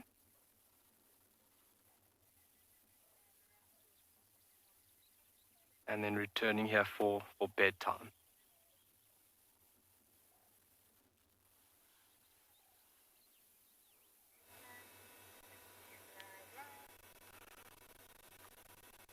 Pretty buffaloes. Breeding herd of buffaloes. In this herd, the normal composition of a breeding herd will be like a lot of females. Several females are males, of course, with different hierarchies, and a lot of babies as well. A breeding herd of buffaloes kind of move a lot, not like the old bachelors who tend to stay almost at the same place every now and then. For breeding herd, they will always be moving from one place to another. But two things are very key within their movement. Very easily accessible source of water because they drink on a daily basis. Look at that. Wow. So beautiful. There's a boat coming, and it's giving us a usual mean stare.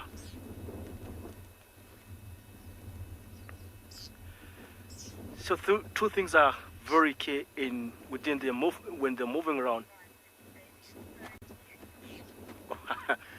Yes, it's so cute, and I think it's like, buffaloes got very, very good sense of smell, and you can see that baby kind of probably smelling us, and keeps on raising her nose to get a scent of us here. Look at the normal associates, the kettle egrets. The two birds that I really admire and maybe wish to maybe come back as one of them in my next life, a cattle egret and ox pickers. I really love to have to feel the experience of riding on a buffalo bug. As well, these animals are very aggressive. They've got the timber, and they got the muscles and the power, and this is one of the things that make buffaloes a very, very powerful and always a force to reckon. Lions are kind of the main predators, although charging or trying to attack a breeding herd of buffaloes like this is a tricky business. One thing with buffaloes is an attack to one of them is like an insult to the entire herd, and they're always willing and ready to fight back as a team. Oof, Mom almost dropped a poop on one of the calves' face. Right, for the buffaloes, they're really, this is a nice place for them to spend maybe the better part of the mid-morning grazing. It's what sort of a wetland, marsh area. So we carry on and look for other things. Wow.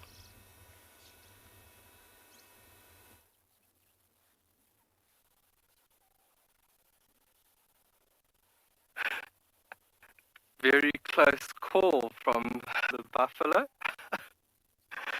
Cool. In that situation. Not that I've been in it, just to let everybody know. But yeah, I do feel for the baby buffalo. We've got 4 individuals that have now moved off, and 3 at the burrow. The next 2 will more than likely follow up with the group, which is just moving southwest from the burrow system itself. And there will be 1 individual that will remain at the burrow. Obviously, we all know that there's babies inside the burrow system somewhere there, and it's very important that there's an old individual that knows what they're doing to remain at this burrow system and just ensure the safety of these little ones upon the return later on of the rest of the group.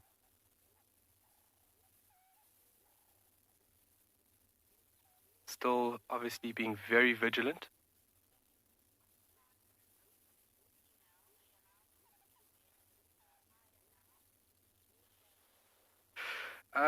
Question about James. Is the chances of the beta female in the near future higher for her to breed again? James, sure. It's a very tricky one. Yeah, so just from here on out, it'll be a few ways in which this will turn out for the beta female. She could be driven out, the pups could be adopted, or worst of worst, something could happen to the pups. I'm really, really not sure on the likelihood or the chances of the beta female having this opportunity again. I would have to look up and do a little bit more delving into that part just to give you a proper answer. So James, I'm not 100% sure, to be honest with you, but I will make it a point later on to hopefully have it wrapped up for you, and just to give you a better understanding on what are the likelihoods of this female breeding successively in the near future. But very good question, and that's what guides strive on, is obviously having these questions that make you a better guide. You always ask guests to ask questions as much as possible, because by you asking questions, you opening up a format where we're discussing and we're understanding, and then as well as making the guide better himself. So thank you, James, and I'll make sure I get back to you on that.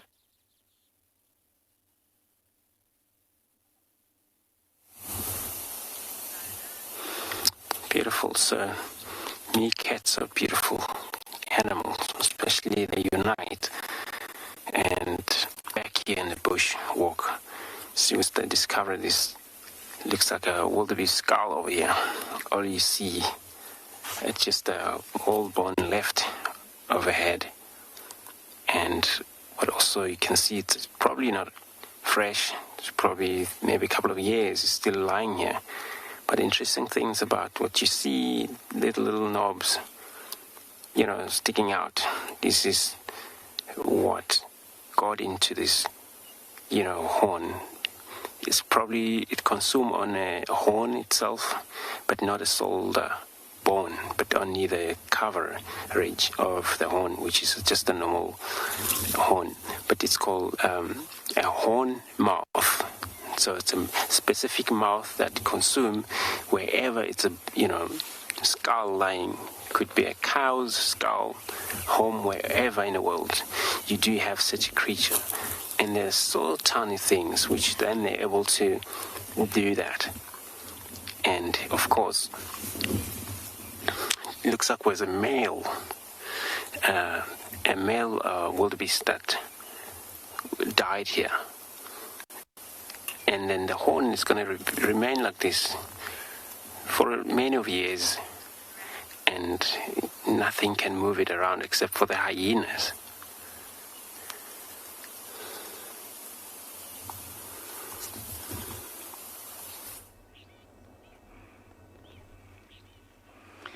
Hey, look at this, a serval cat. One of the most rarest cats that you'll ever see in Africa. Look at those beautiful ears. It's called the serval cat. Is it gonna disappear? No, it's gonna lie down. How beautiful is that? Did you see that? Those big ears? This is one of our small cats.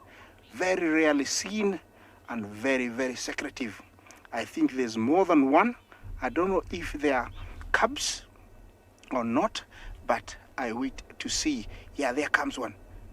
It's coming. It's coming. No, it's gone back. Is it gonna come? Do you see it? Top left. Is it gonna come? Yeah, it's coming there. I don't know if it's a young one or not, but let's wait and see. Yeah, let's wait and see. Looks like a youngster, guys. Wow, look at this. Amazing. Yes. Well, this is pure jackpot.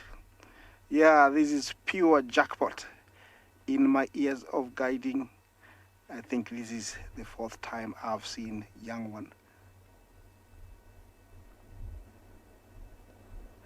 I think it's the first time the little guy has seen a vehicle or heard a human voice, and that's why it's so skittish. Look at this. This is a serval cat. These are, it's a predator feeding on small creepy crawlies like lizards, mice, rats, birds, even small snakes, up to, scrub hairs. And they have the ability to pounce up to around 5 feet. Those big ears are for pinpointing the slightest noise in the grass, and they can jump. They can leap up to around 5 feet and land straight on whatever they've been listening to. I don't know if the youngster is gonna come back, but that was a super sight. Thank you, James. Just to show you how far we are, and they're still shy. I don't know if you noticed. Yeah, I don't know if you noticed that it was, from very, very far.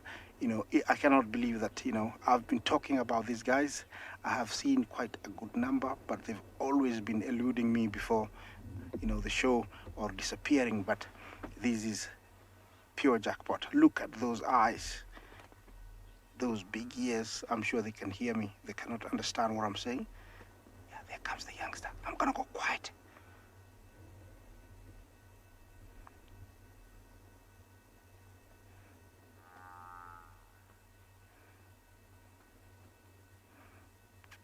Yeah, look at that.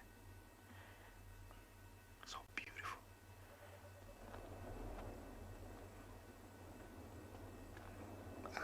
Look at that, guys. Oh, there's another one. Wow, look at that. There are three. Yes. Well, yeah, there are three. I don't know how many more.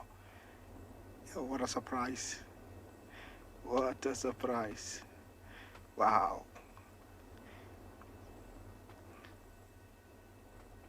I don't want to say much because they look like it's the fast vehicle they have seen, and that's why they're very curious. You can tell the youngsters, they're not used to vehicles.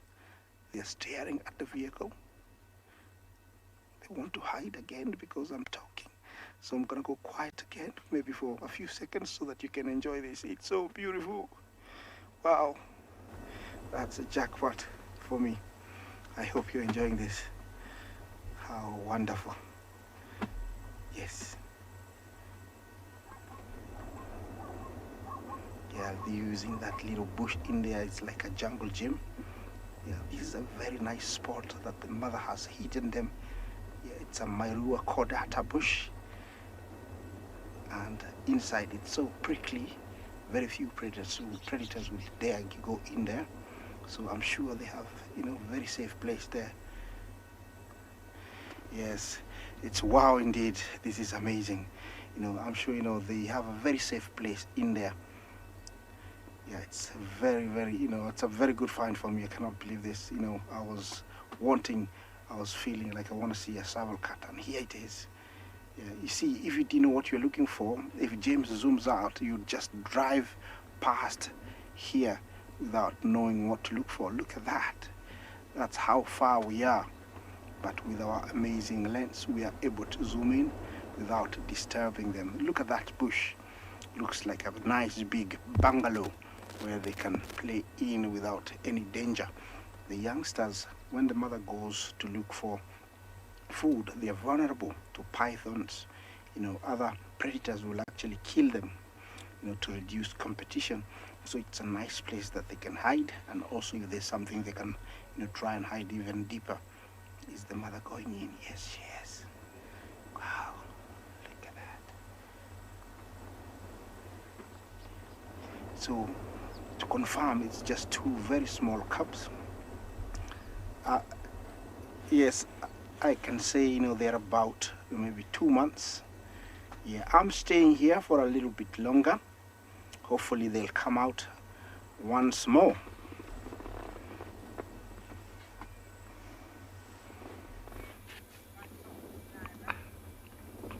Right here, welcome again to the Mara. I'm really worried to hear about the Southwold. And seems like this was a very beautiful morning with babies. And right now we just come across these two female lions, and obviously these are members of the River Pride.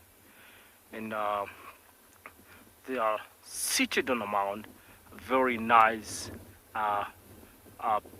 place to just sit and look around. So it's really been throwing their eyes to the left, to the right, and maybe scanning, just looking for an opportunity. Apparently there is no prey on site, apart from a few dagger boys that we just left behind us, and which I really think is gonna be a very tricky business for these lionesses to try and attempt. It's warming up.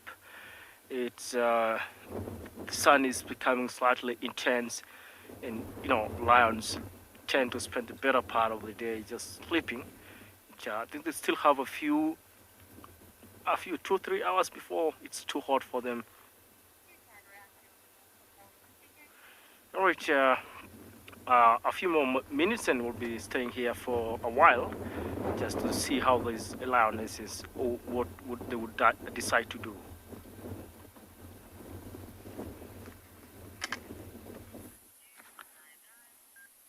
So we're actually also on the lookout for lions at the moment. And one of the other vehicles, they've found tracks, and they're heading in the direction of a waterhole nearby.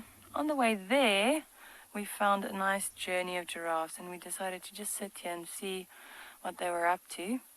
Quite a few impalas and even some zebras feeding with them in the clearing here. So often when you're looking for predators and you're watching giraffes, they don't make alarm calls like the other animals or like the antelopes. So a giraffe will just stare. If they see a predator lying in the grass somewhere, they'll just look at it. Sometimes they even go closer just so they don't lose sight of it, because then there's a chance that it might be able to sneak up to them. But if you see giraffes staring intently at something or into the bush, you know there might be something there. They've obviously got the height advantage. But this is good for them, feeding with these impalas and zebras. Safety in numbers. Really staring at us there.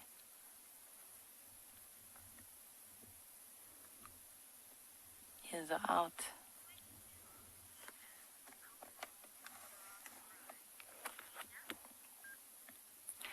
Anina, how tall can a giraffe grow? So the males between 5.5 and 6 meters, and females around 3.5 to 4 meters. So what we have in front of us here looks like a female, and still quite a young female. We just zoomed in on the head there. If we go back to that, you'll notice that those little horns, or the ossicones on the head, are quite fluffy. If you notice that, quite hairy. So if you look at a male, especially the mature males, they don't have hair at the tips of the horns, just because they fight, so they go bald. Whereas the females, their horns, the horn tips stay quite fluffy. So that's one of the ways to tell. Normally, like I said, the males are slightly taller than the females, and then you can also look between the legs.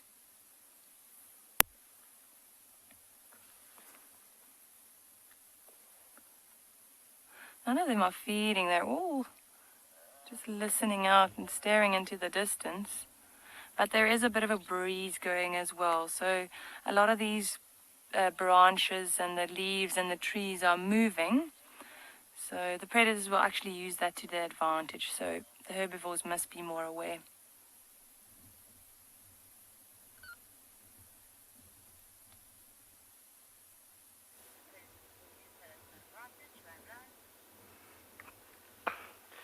Right, we're stuck here, right between the two lionesses and a small tail of giraffes to the right.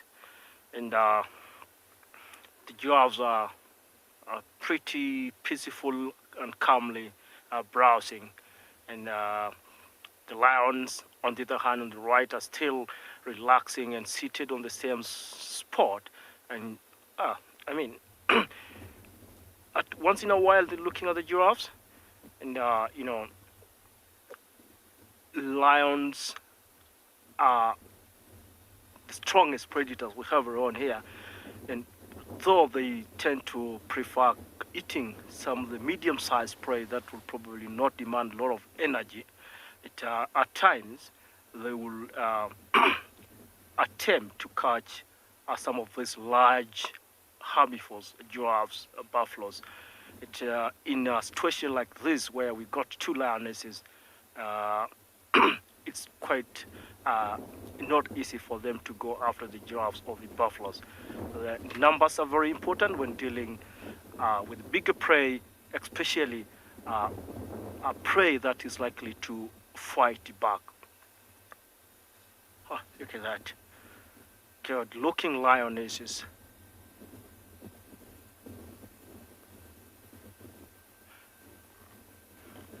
They look like they're kind of a little bit skinny. They haven't had a meal for probably a few days.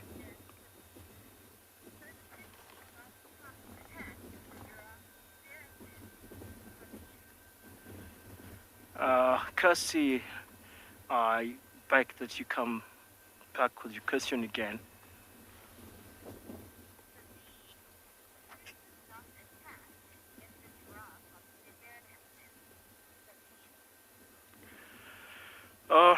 Eugene, I'm not sure whether I got this question right, but you know, one thing that motivates the predators to go after any prey is how hungry they are.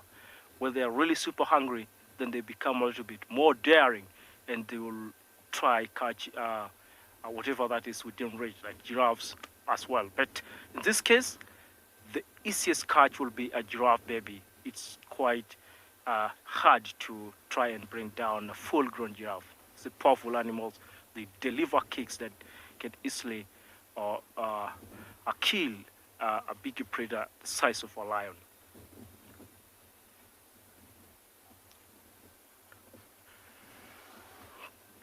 Rich, okay, it's quite a calm moment here, and we'll carry on and probably come back after a few minutes to see whether the lionesses will still be here or they could have moved elsewhere.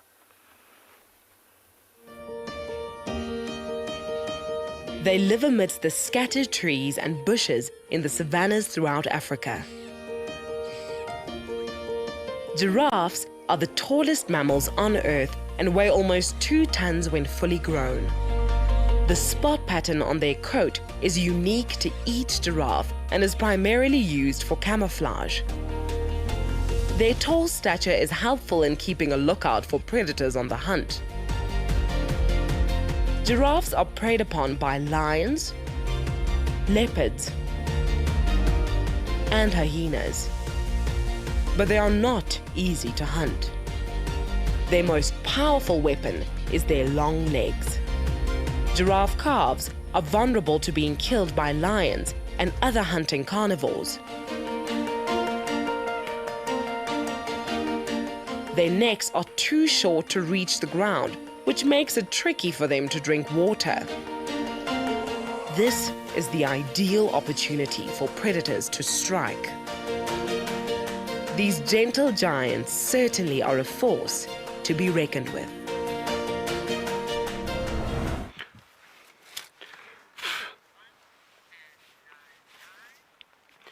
It is such a tall order for predators to bring down giraffes. I mean, giraffes have that one advantage of spotting them from a distance, and the only probable places for, say, lions, which we have seen them once in a while bringing down giraffes, is to ambush or wait for them at watering points. Very unusually, they will do that, in a place like the Mara River, where I am, but in smaller wells where water collects, we have seen lions waiting for them. And I think the last fight or the last hunt I saw of lions trying to bring down a giraffe was the predator we call Oino. And when the Mara on the savannah, when it rains a lot, we get lots of water that collects. And the Oinos just hid in the grass and they waited for this one big bull to come and drink. And once he had, his legs splayed out like that, head down, they tried to pounce, and the very strong animals, the giraffes. And as soon as the young male in that pride came and he lifted his head, he was tossed like about 3 meters up in the air. And on landing, they all took off. They got very powerful legs, giraffes, and of course, when it comes to life and death, they will kick very, very hard. Still enjoying the tranquility of the Mara River. Once in a while we're seeing some birds flying up in the air, and I'm still very hopeful the herds will come at one point.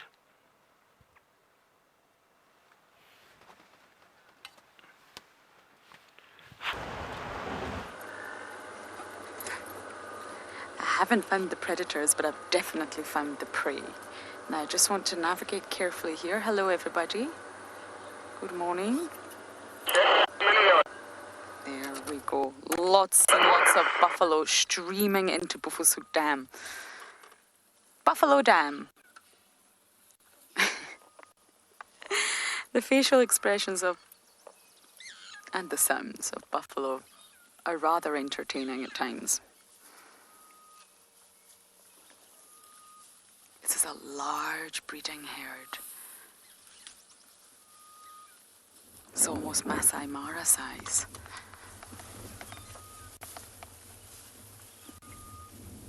Now the 4 boys from yesterday, the Inharu and the Mbiri boys, were said to head north. They haven't located them, but they definitely headed north as if going back into Bufusuk.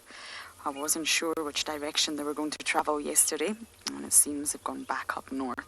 So they're still very, very much within the Avoca's territory. And I'm intrigued to see if and when they settle.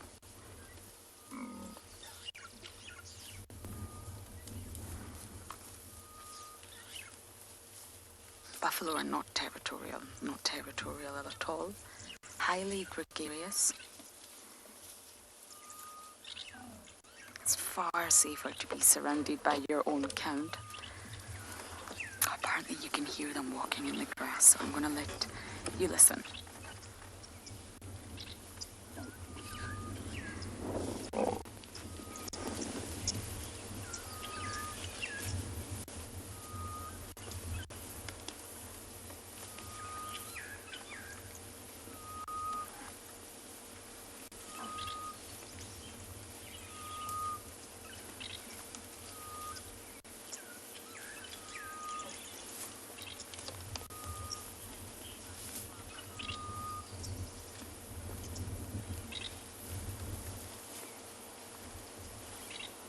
Kirsten saying you can hear the bush right as well. We're actually surrounded by a lot of wonderful birds. Forktail trombo, lilac breasted roller.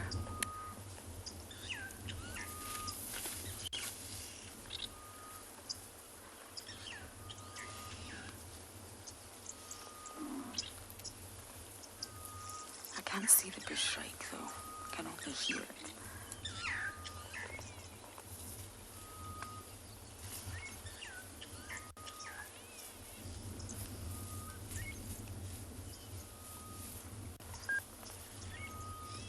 There's a lot of youngsters. They're much lighter than the adults. Now, even if I wanted to drive, I can't. We are stuck behind this herd, so we're going to enjoy them for a little bit longer.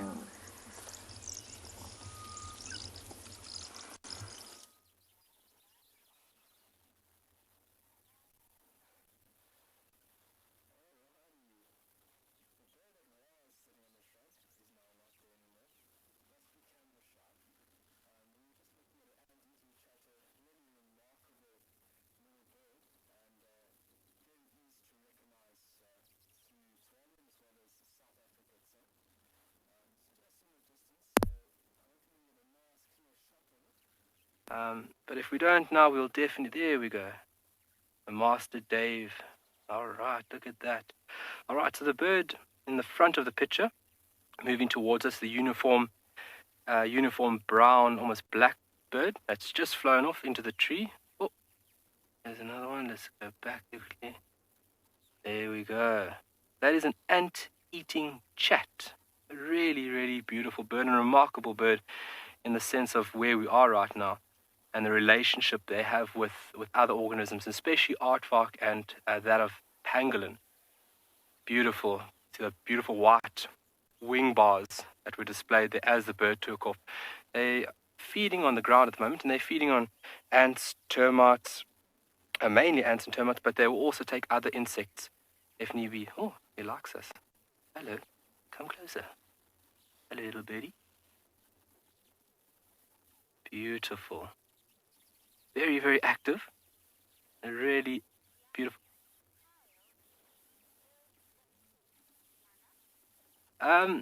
Really nice question by Deanna. Do we keep a bird list?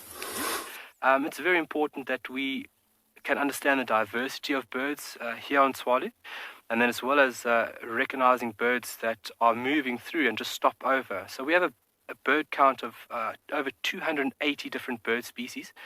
And this is a count that has been accumulated over a period. So it's not the constant number with Onswalu. This is birds which have just been recorded. Yes, so 280 odd different bird species have been recorded on this beautiful property, this arid environment. And this is a very prominent individual which is seen on quite a regular basis. And a really interesting one, like I just said, with the relationship with aardvark and pangolin. In the winter, we could actually rely on ant-eating chats to find active aardvark or pangolin. So in the winter, when resources become very low, they'll actually focus on these larger mammals to actually have a bit of food here and there. Obviously, with the lack of insects that drop down through the winter period, these birds will actually rely and follow an aardvark or a pangolin day after day and actually feed off all of the debris which has been left behind by this animal. And it's remarkable to think about the relationship they have with each other. So the aardvark obviously is digging up a lot of ants and termites, and then this little bird then obviously utilizes that. But the bird can also be an early alarm system for an aardvark if there's a potential predator within the area, which is very cool. But a really nice bird to see and very prominent, and also nice and easy to start off the morning's birding session. Yeah. So male and female look quite alike. Uniform brown, it's dark brown. Looks back and there's telltale little signs, but we'll take a look at that in a bit of a later stage.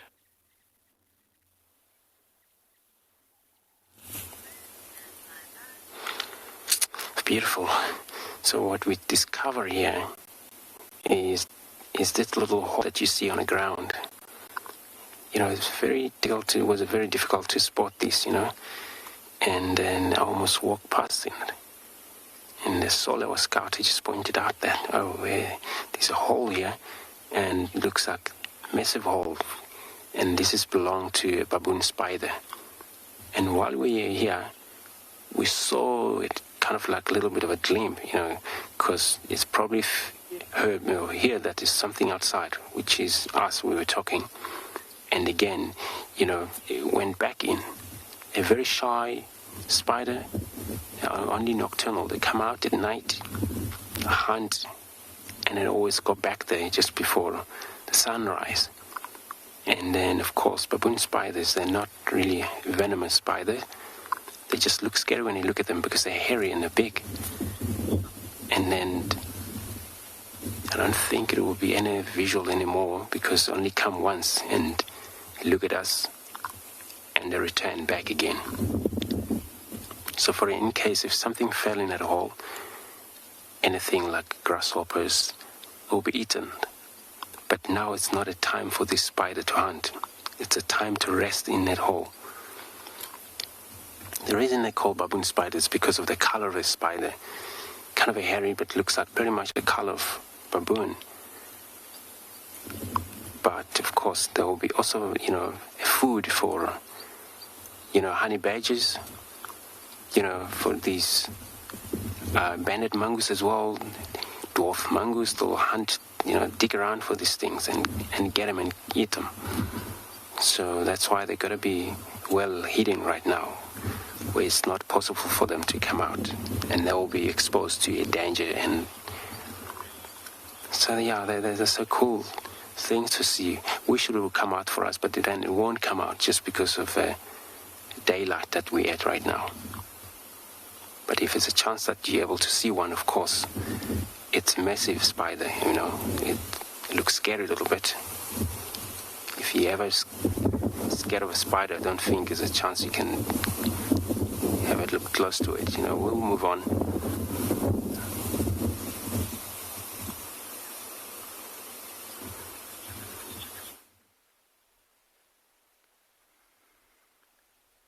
Welcome back to Ambion Pinde, everyone. We have managed to find the two we were with last night before sunset, and we actually spotted, so we came into the area and we spotted a lioness from a far distance away, and we came to see the lioness, and when we got closer, she had actually chased these cheetah, it seems. So they're on quite high alert, and they're moving away now from the area where that lioness was.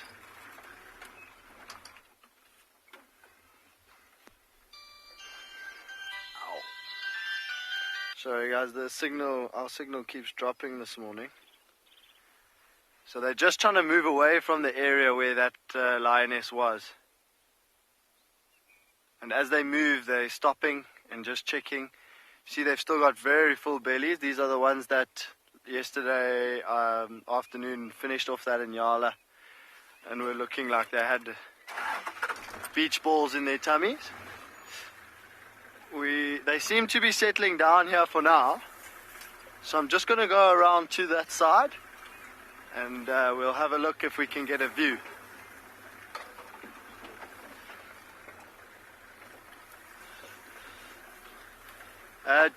Dr. Rocky Balboa is asking, are the cheetahs in danger, I think? And for now, no, because they seem to have spotted that lioness in time and were able to move away. Oh, sorry, are cheetah endangered?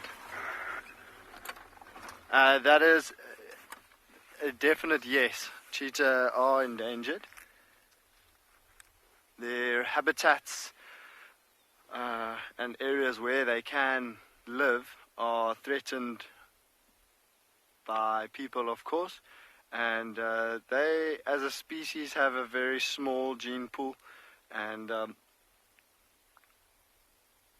they are very threatened, especially by bigger predators. And then they've got the extra threat of humans encroaching on areas where they inhabited in the past. And so, yeah, cheetah are definitely an endangered species.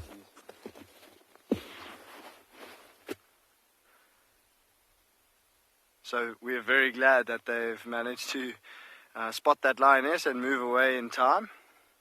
And you see how they now cover each other's backs. The one is looking in the direction where that lioness went, and the other one is looking more in the direction of where they have been heading, making sure that there's no danger up ahead, and the other one is checking where that lioness went, just making sure that she's not following them.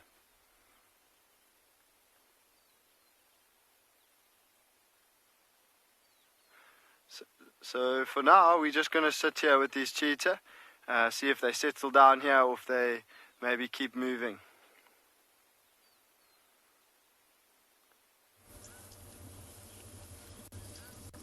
We're still surrounded by our buffs. They're slowly making their way to the dam. I'm not sure if any of them are actually water yet, splashing around. I haven't got a view from the other side. Oh yes, I think they are. The temperatures have increased 10-fold. I'm still looking for the grey-headed bushshrike. I can't see it, but I can hear it. Ooh. Completely different from the orange-breasted bushshrike. Doo, doo, doo, doo, doo. Look at that tiny little one. Oh, it's very young. It's limping. Oh, no. That was limping, wasn't it? I don't like to see that. It makes me rather sad. I didn't see the extent of the injury, though. It just looked like a limp there. Henry, you're asking, do buffalo have a specific breeding time? Not that I'm aware of. And a big breeding herd like this, I think they can mate all year round. But generally within species, especially your prey species, if you like, they do tend to all have offspring at the one time, as it's more beneficial. They will only have one calf at a time, and it's an 11-month gestation period, so it's 2 months longer than a human's, almost a year. So again, it's a high investment for the buffalo, and I don't believe they have a breeding season. But normally within species, especially when you look at subspecies, there's differences depending on the geographical area. but here in the low veld, I don't believe there's a season. We actually saw another bull with a very severe injury as well. It looked like claw marks, so I wonder if he fell victims to the lions. And of course, there's lots of oxpeckers inside the injury, which sends shivers down my spine. Even if you get a friction burn as a human, or even a small burn if we touch a hot stove or burn ourselves while cooking, can you imagine something with a really sharp beak just going inside that wound consistently? Oh, not pleasant. And that's what it must feel like for the buffalo. It's an open wound. And you've got a bird going inside that wound. It can't be pleasant. So hopefully we'll be able to move soon and get a view of them in the water.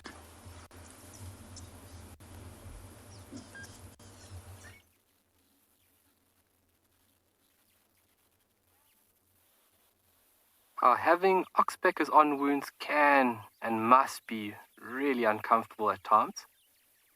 And this is an animal you'll also find oxpeckers on these guys frequently. This beautiful bull giraffe is busy having a feeding frenzy right now. We were actually having a stare off. I didn't blink. I won.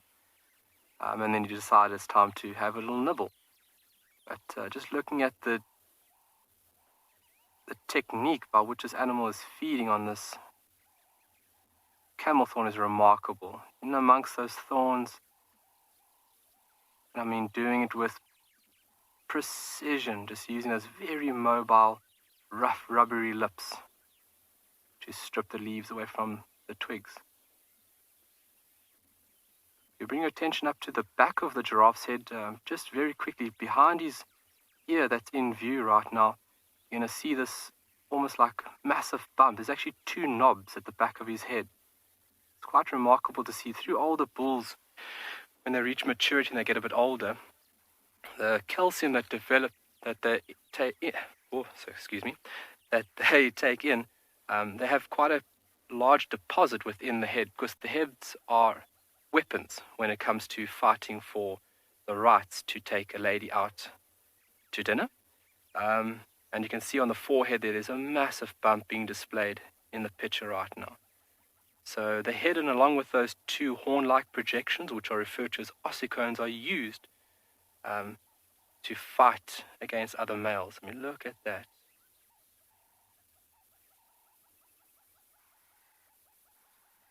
Very mobile lips, and he's got hundreds and hundreds of tiny little hairs around that mouth that allows him to feel where those soft, juicy leaves are. And you can see the structure, even the design of the skull enables this animal to get nice and deep into these tricky trees.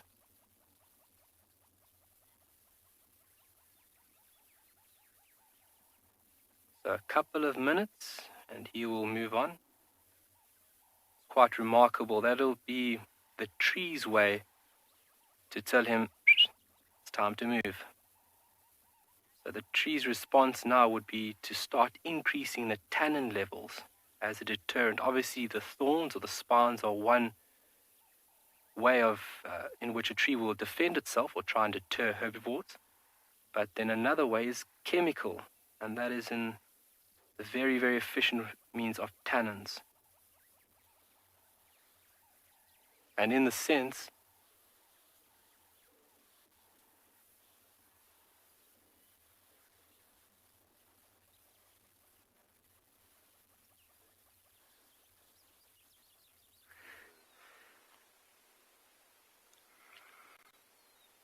Welcome back to Ambion Pinde, everyone. The cheetah have just settled down, and a warthog, quite a big looking warthog, has just arrived at the scene. Now, these cheetah did eat that inyala yesterday, and so it's not likely that they will hunt, but also not likely that they will hunt a large warthog like that. You see how the warthog has frozen. It was walking slowly across that gap, and then it froze. and it's been looking in this direction, trying to see or decide what this... Oh, there we go. He's decided against carrying on.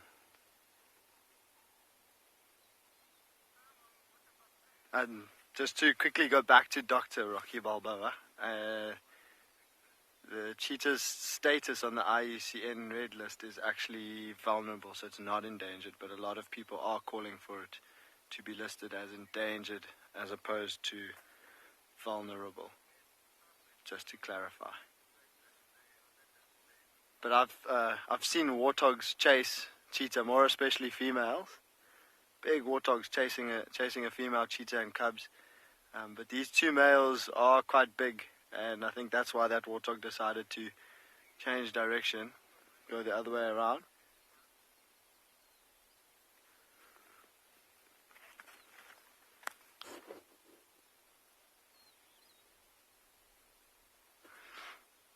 So, yeah, I agree. That warthog did have huge tusks. Everyone's saying how big those tusks were. And you can imagine for something like a cheetah, if you look at their stature, they're very lightly built animals. And there's not much meat surrounding their bodies. They are lean creatures. And so if something like a powerful warthog had to flick its head at a cheetah if a cheetah was trying to catch a warthog, and that tusk manages to catch the cheetah, it's going to go straight into muscle and potentially straight into bone and can cause some serious damage. So cheetah actually tend to avoid warthogs. We have seen on very rare occasions a big male cheetah sprinting and maybe catching a piglet, but then it's got to be small enough that he can keep running fast enough to stay away from the mother, because the warthog moms are very protective, and even against something like a leopard, or they might even try if it's one lion or one lioness by herself. A big powerful warthog might even try to defend its piglets from something like that. So yeah, I have seen it once where a big male cheetah sprinted and he managed to just pluck one of the piglets from the long line of piglets that were running behind the moms, and yeah, but he had to keep running full speed because the mother turned around and started to chase him. So it is possible, but it doesn't happen very often.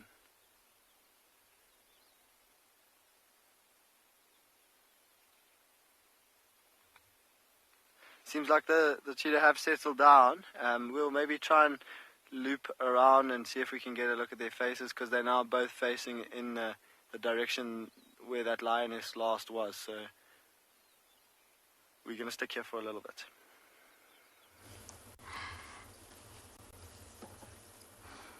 I'm just watching this female with a little bit of something sticking out of her mouth. I think she needs some floss.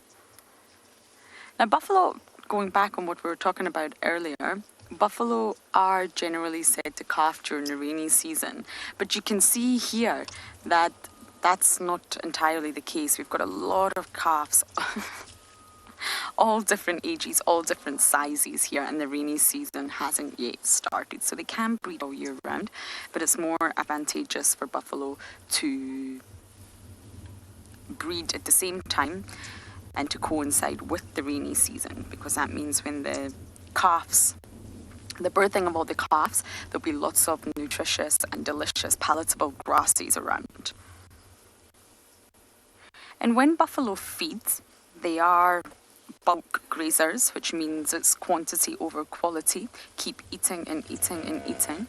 And when they feed, they trample pastures and basically reduce long, less palatable grasses to a certain height and a certain quality, I guess, so that when it does reshoot, these grasses are more easily accessible and utilised by the likes of zebra and subsequently probably wildebeest.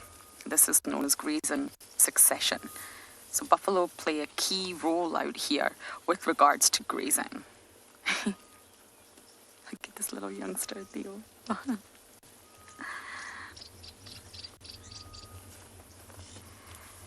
So talking about them eating, they are also very reliant on water. They need regular access to water, and we're at Buffelshoek Dam right now, and they drink daily. And this is because they are bulk grazers. They need water to help digest.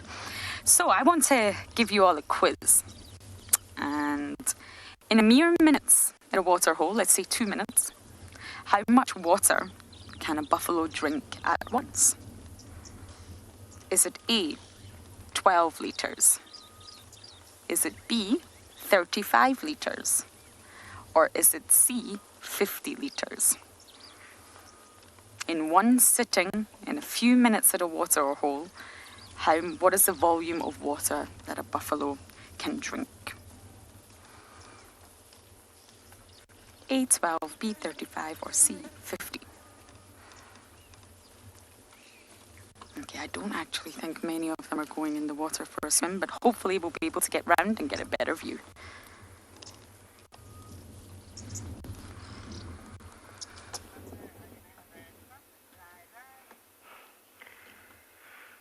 Right, welcome to this bit of necking action here. We found 2 separate pairs of young giraffe males, and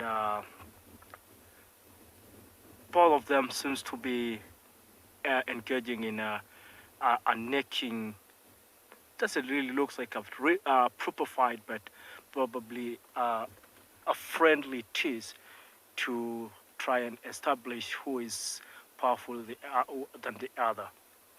And this kind of slowly escalating to some really pushing, neck twisting.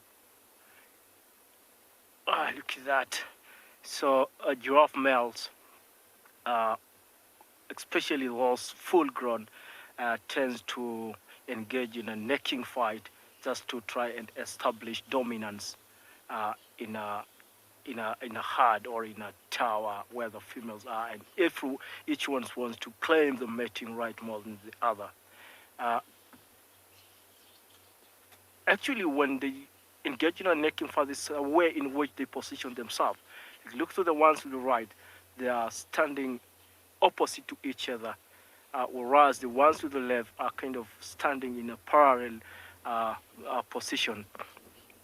So when evenly matched giraffe males engage in a serious fight, the outcomes of the results sometimes can be very fatal and can or even leads to death either between one of them. It's one thing with giraffe, it's my favorite animal, and actually a lot of times they're very, very calm and very peaceful creatures.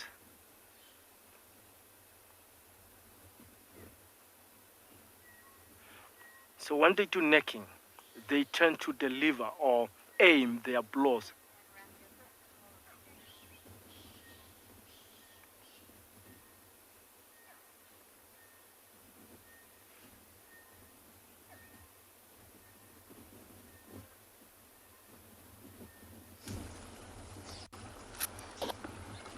Look at this. It's almost like the Mara River with the wildebeest, but not. It's Buffelshoek Dam with the buffalo. I don't even think I can begin to guess the numbers in this herd. Well over 100, that's for sure. Wallowing, bathing, drinking, splashing. Oh, we've got some answers to the quiz. Let's hear them, Kirst.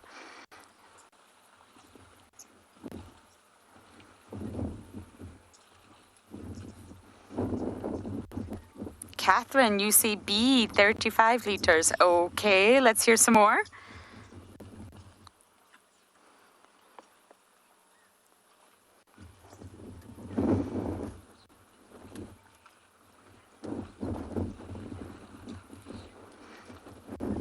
I didn't get those names, I'm afraid.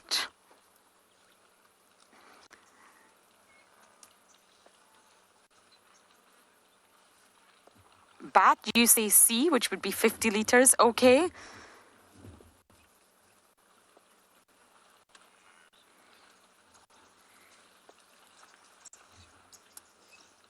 Oh, no one said A. Wow. Well, no one. You were all correct on that aspect. It's not A.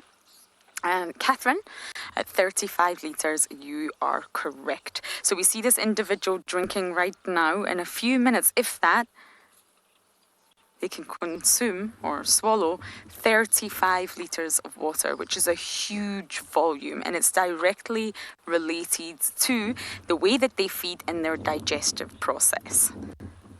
They consume a lot of sort of organic material, a lot of cellulose, and they're bulk feeders, and therefore they need water to assist them digesting. So it's not quite 50 litres, but it's still a very high volume at 35.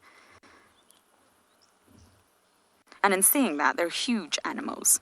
I mean, the males can weigh up to 800 kilograms, and the females just slightly under that at about 750 kilograms. So extremely large animals with long lifespan. They can live up to about 23 years. And they need lots of water in order to survive.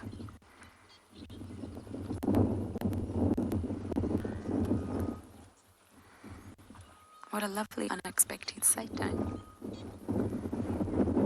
There's nothing like seeing buffalo at a waterhole.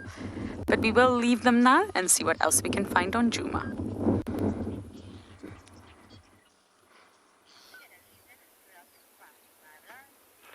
All right. Those are an interesting setting here where the baboons were seated on a dead wood, just grooming themselves. Apparently, the giraffes are just very close to them and can all right, that's good. Look at that. Giraffes very close and they're still engaging in that kind of a necking, friendly fight. And somehow the giraffes were, the baboons, were scared and they started dashing into the woods. But we still have, I think, a mother and a young, somehow medium-aged baby doing a grooming. Well, look at that. She's just picking the youngster tail and looking for things in. Wow. The baboons are very social and always help each other. You know, sometimes you got parasites, lice.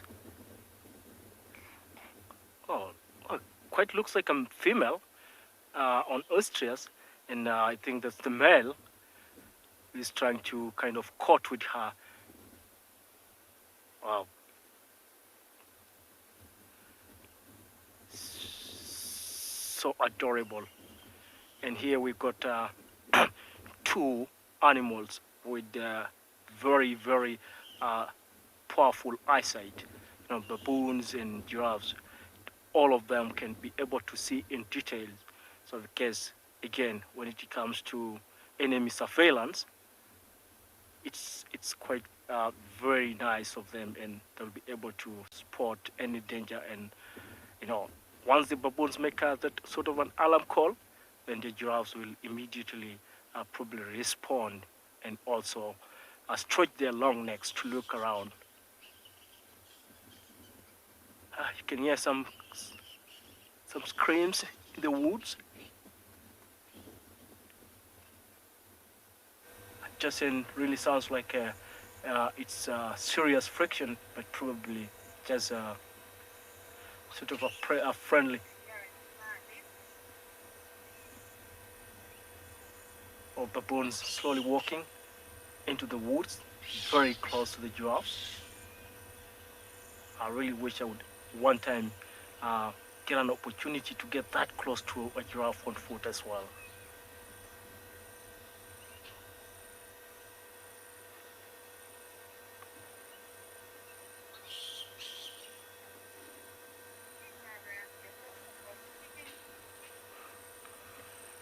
Right, please do enjoy the company.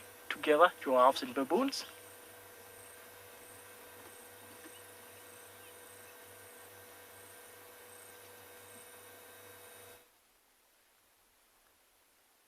Welcome back to Ambiampinda, everyone. We've just repositioned, and yeah, this one brother has gotten up and he seems to be convinced now that the danger is gone.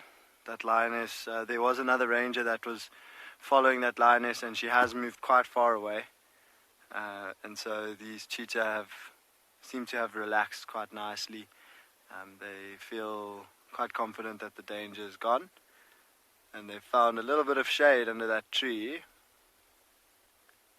Now, with their full bellies, I think they're going to be quite content to rest here for the day.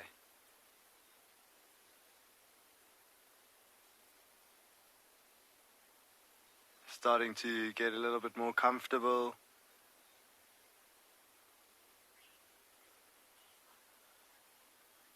Harley Guy is asking if there is such a thing as rabies in the bush, and there 100% is. There's definitely rabies in the bush.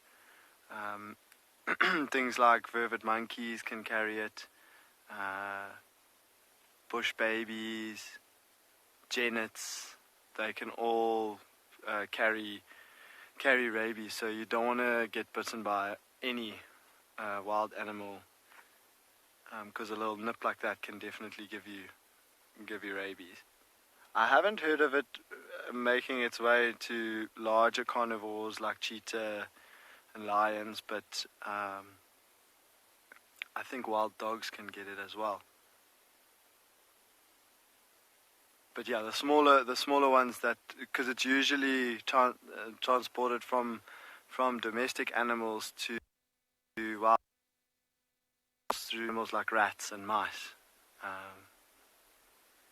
and then it gets into the game reserves as well. And then people, at campsites and at lodges, they try to get friendly with the little wild animals that live around the lodges and maybe give them a little bit of food, which is definitely the wrong thing to do. And every now and then they get a little nip. And that's the last thing you want, because, yeah, it's very possible that one of those little wild animals could be carrying rabies.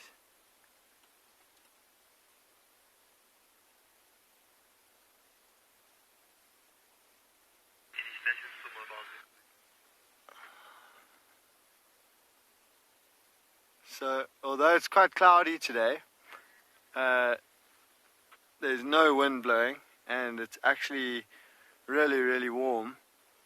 So the cheetah are panting a little bit because of the heat, but also they've still got those extremely full bellies. They've come to a little water hole, but it's actually completely dried up. So I think they were hoping for some water, but they don't necessarily rely on water, so they don't need water. They usually go after they've finished eating, and they will try to find some water. But if they don't succeed, it's not like they're going to be in danger of dehydrating or something like that. It's just they like to get a drink after they've eaten. But yeah, I think I read an article of a study that was done on cheetah and their dependence on water, and the guy doing the research, I forget his name, but he once noted a female cheetah going 3 weeks without having a sip of water, and so definitely getting all the liquid or fluids that she needs from the blood of the prey that she was eating. So you'll see when cheetah feed, they'll open up the carcass and there'll be a little section where they'll be feeding, and as the animal bleeds at that spot, they will lap up all that blood, and so there will almost be no blood nothing wasted. So we're going to leave them here for now. The cheetah seem like this is the spot where they're going to rest for the day, and we're going to carry on and see what else we can find.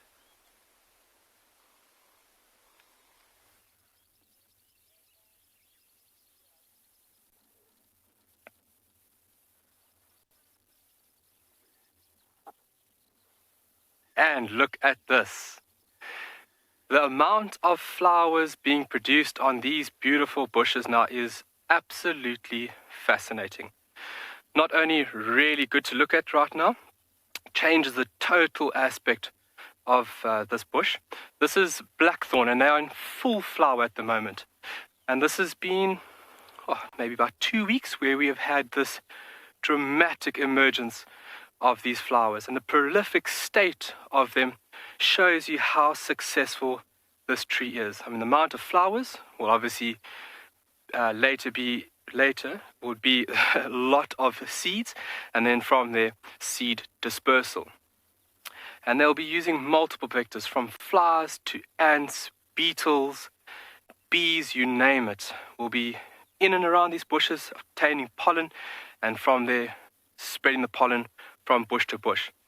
And as well as just around us, as Davis just showed you now, it just changes the view of the landscape, giving us nice, beautiful white finish across the landscape. Easy to recognize, nice pom-pom-like little flowers. And before there are flowers, you'll see these little red bud-like protrusions. Question there from Sean, is the rainy season coming up? Sean, yes, it is. We have an annual rainfall which falls in summer between 200 and 300 millimeters, 200 to 400 millimeters per annum, and we are within the summer rainfall period. And we tend to have our summer rainfalls anywhere from end of December up until about January, end of January, February, March. That's typically where we find our rain falling. And yeah, don't get me wrong, it can also be very sporadic. We've had rain at different parts of the year, and also that amount can also vary depending on climatic changes. So we are coming to the rainy season, and this specific tree actually doesn't use rain in order to push out these beautiful flowers. So fingers crossed we have nice early rains and that we have good rains this year. I mean, rain is vital for everything to work out here. So really, really beautiful. Not only is it nice to look at it now, it's really, really nice to smell. Got this almost like sweet nectar, honey type smell that's being produced. So as we're busy driving on, there's just this beautiful fragrance constantly given.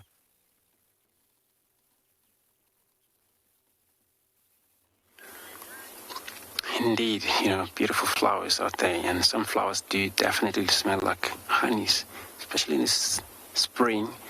And what we come across here, beautiful wildebeest right in the background, and what you notice is that they don't really feel threatened by us when we get in this position, and they were still remaining the same. But of course, for them to alarm call, that's what they do. And especially they have sight on us, and it's so important, unique of experience that, animals a lot of time when they have a sight of a danger, they don't really feel threatened anymore because they know where the danger is. But they will be worried too much if they could get an audio of lions but they don't see it, and then all they feel is like, what happened if the lions are close by to them? So when they're not sure about the distance, this is what makes them run away from the scene right in the middle. So this is called blue wildebeest. It's kind of a wind is picking up.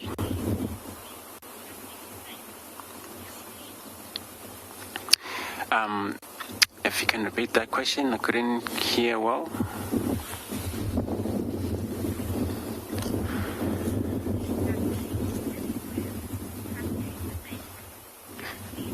Jacqueline, yeah, well, a bushwalk can be slightly different as usual, but of course, every time when you're on foot, and this is where sometimes you gotta have a lot of different expectee sometimes, to show what you're gonna come across, and sometimes this is what make a lot of effort of wherever you walk. You all have to be careful of what you're going to disturb. But also, it's not about disturb. It's not about threatening animal. It's about also enjoying them from distance, like what is happening right now there. So, for example, we got a sight on them, and we're not going to walk towards them.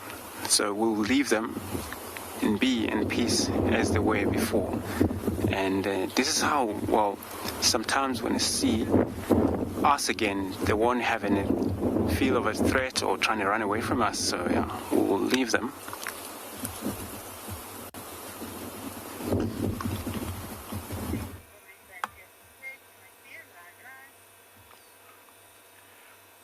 Alright, you're welcome back. And what started like a friendly play is slowly building up to sort of a really vigorous fight between these two sub-adult giraffes, males. And it's quite interesting to see how they swing their necks. Oh, that's unfair. One slightly older one, like the ones standing a bit like 2 or 3 meters away from the fighting ones, seems to have kind of engaged in a dirty, unfair, and start hitting one of the two. Right, if you look at the top of the horns of these giraffe males, then you realize it's plain, like it's bare, unlike the females where they got a hairy tip, a hairy horn. And it is as a result of such fights, the necking, that eventually giraffe males lose the hair at the top of their horns.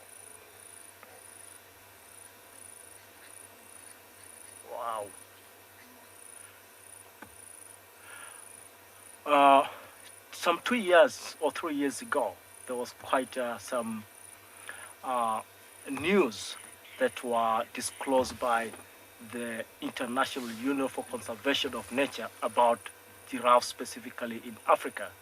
And the statistics revealed that giraffes are seriously declining. Like over the last 3 decades, we've nearly lost up to 50% giraffe population in the wild. This is a very big concern, and it's high time that we probably try to redirect our efforts into more conservation of giraffes. Now, these are very elegant creatures, and we feel very sad.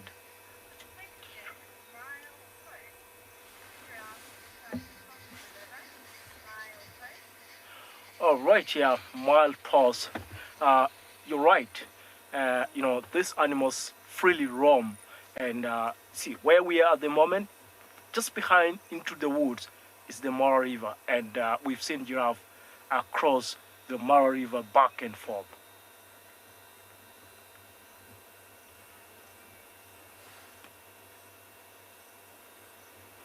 Right, so I was talking about the status of giraffes population.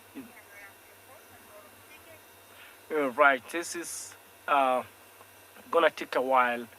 Maybe this fight is not going to be resolved anytime soon, and we're gonna drive and try to look for other things.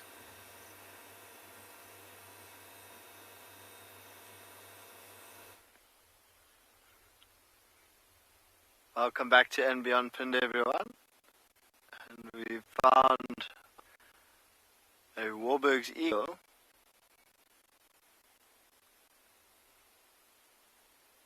And it is the pale morph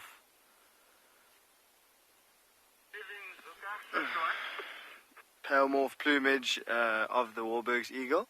Now, we're not far from those cheetah, and we actually heard the calling, or heard a raptor sort of calling, and we managed to look with our binos and spot them. And there was actually another one here as well, and that was the dark version of the Warburg's eagle.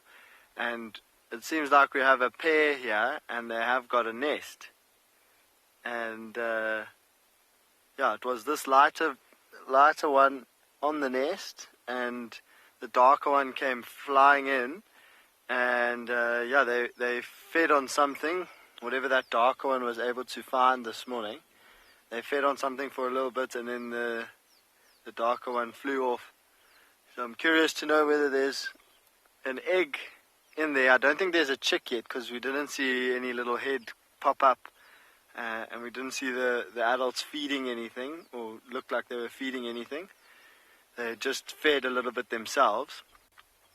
And now this one is just perched off to the side there, and I'm thinking this is the female.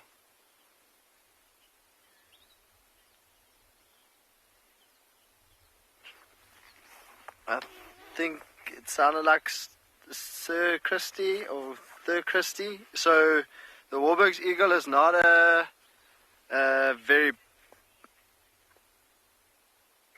Okay, I'm just going to quickly have a look in my bird book. I'm not sure offhand what the wingspan is. It's probably around about 1.5 meters. Maybe a little bit less than 1 meter.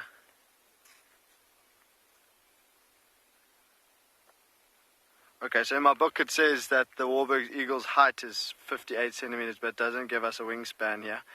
But I would probably say that the wingspan of a Warburg's eagle is probably between 1.3 and 1.5 meters.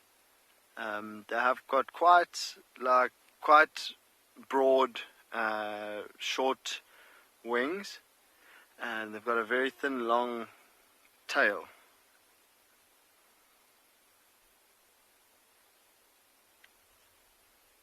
So yeah, I think somewhere around 130 to 150 centimeters would be the wingspan of a Warburg's eagle.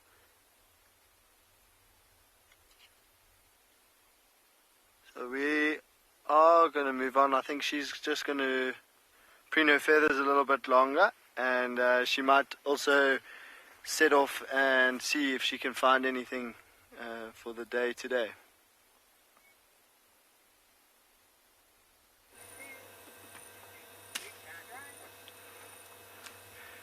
Right, I'm really jealous of the wolfpack eagles fighting over there, and I haven't seen one for quite a while.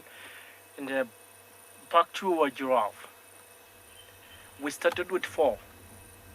2 have already left, and we left with another 2.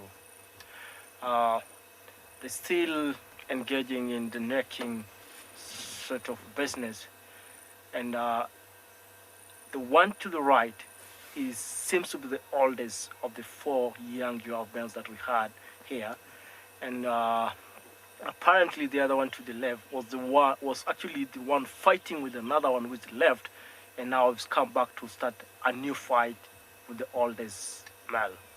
It's quite a warmonger.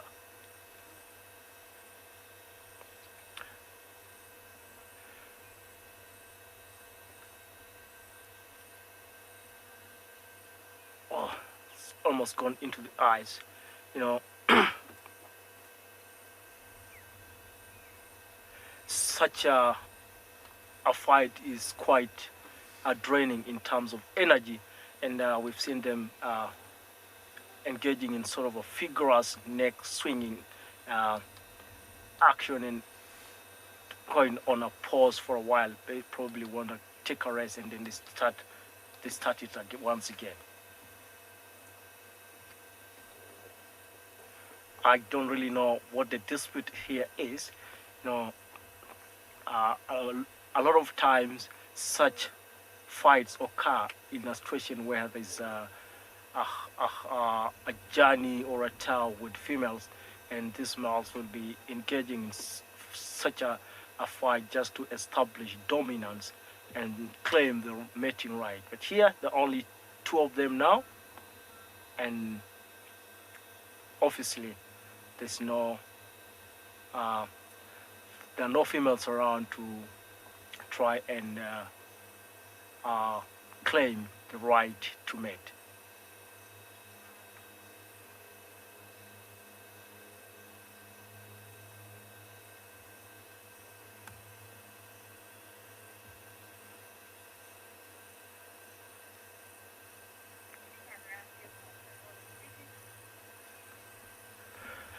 Okay, we really hope that the dispute is gonna be resolved, and this giraffe needs to take a rest and probably wander around to spend the rest of the day browsing.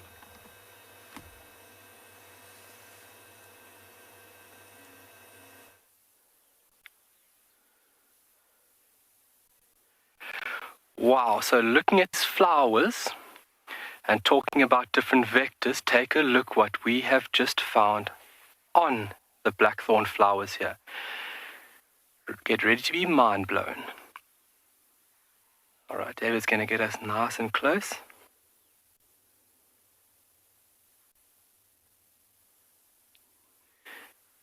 Wow. Beautiful shiny colors, elongated body, and they are just all over these black thorn flowers. This is a rainbow shield bug. Really, really, really beautiful insect, and insects drive most of what we know out here. When it comes to pollinating flowers, pathogens, seed dispersal, you name it, there's so many roles that insects play within the environment. They're not just a little thing that you want to squash. They are really important to keep the ecosystem in a very healthy, functioning format. And I mean, when they are this good looking, you don't want to squash them. You just want to be in awe. So they do resemble somewhat of a beetle. They're actually part of a group which are referred to as turu bugs. So beetles, obviously, their structure, their morphological structure is a little bit different, especially the mouth parts.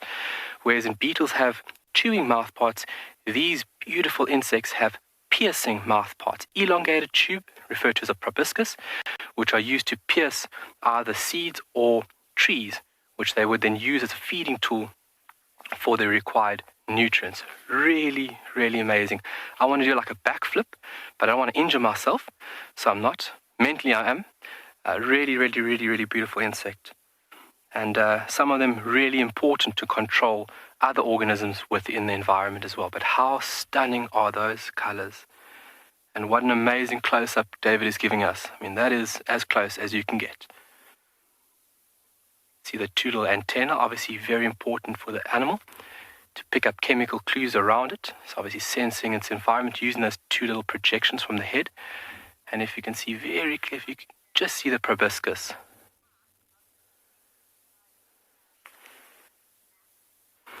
A great question there. Sorry, I didn't catch who it was from.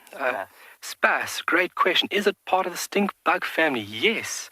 And you can see from the head and as well as the varied shape that it is part of the same group, Hemiptera. True bugs. Very, very, very amazing insects. And very cool that you know that. It's related to the stink bug. See, the stink bug has a bit more of a shield, and hence the name shield bugs. It's got a shield carapace, where the common name comes from.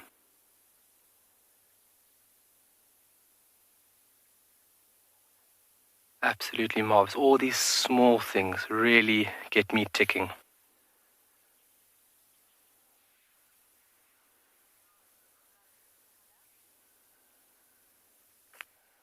Yeah, it's like you dropped the little insect in metallic paint and got creative. I mean, they are super, super shiny. They can resemble that of jewel beetles, and obviously jewel beetles, they are beetles, but the color and the patterning, one can get confused and say it's part of the beetle family. But true bugs, really, really amazing to see and super, super beautiful. You can see as David moves, they move around on the other side.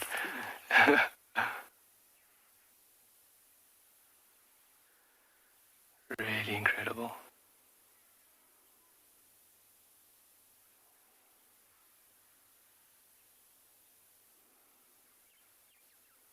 Oh, a lot of movement there. Wow.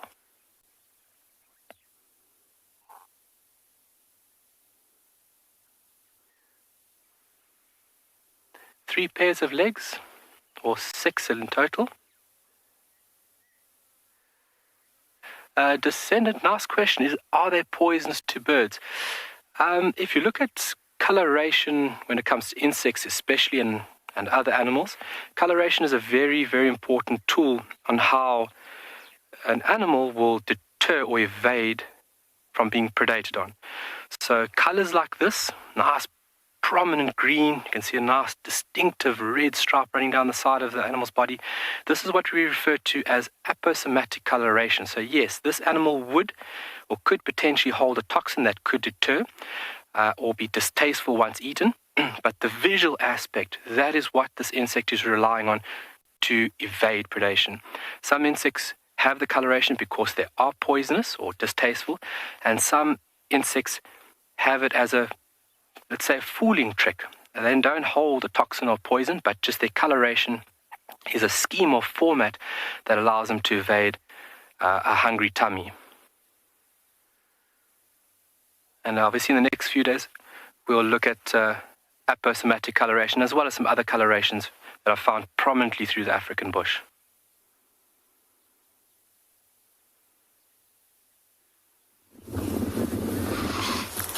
Beautiful. We have left our wildebeest in peace and we continue with our walk right here on this clear ground. I don't know if you're able to see perfect, but this is the whole now rhino trek, so the whole thing. So you can see that this animal was walking in that direction. So anyway, when you look at the rhino, they have a 3-toe, that is another toe on the side, and there's a bigger one in the middle, and then there's also another one on the side. So the rhino have a 3-toe. So of course, you don't want to follow a hippo, then you're not following the same animal you're looking for. The hippo, they have 4-toe, and a rhino, but this is a white rhino anyway, and it looks like we're gonna move on to one of the territorial midden. That rhino, he was probably approaching in his territory to actually activate, but also making sure there's no conflict. This is what territorial animals are about, So their territory, it's much important for them to able to communicate with the same species of animal that might try to dominate in the area, but this is now to say, well, this is where my boundary is. So if that other animals arrive in this scene here we're going to talk about, this other rhino will know exactly this area it's been taken already. But when you look in this midden here, you can see clearly this the whole thing, and all the poop. Could be not the same rhino, but this midden has been going for many of years, looks like it. You can see all the disturbed of the soil. This is when the rhino defecate. What it does, it actually come to this position, this dominant rhino, and he would face this, the sideways from this side, and then poop here. But again, once he does it, he often push the dung into piles like this. When you looks like somebody just came in here with a rake or a shovel, scattered over this, but no, nobody. It's that animal doing it on itself. But again, we're looking at all the dung here. We're talking about this is midden. This is how we can clarify or easily to tell. This is rhino middens, old. It's been here for a long time. Here, there is a new poop, new dung, as you can see.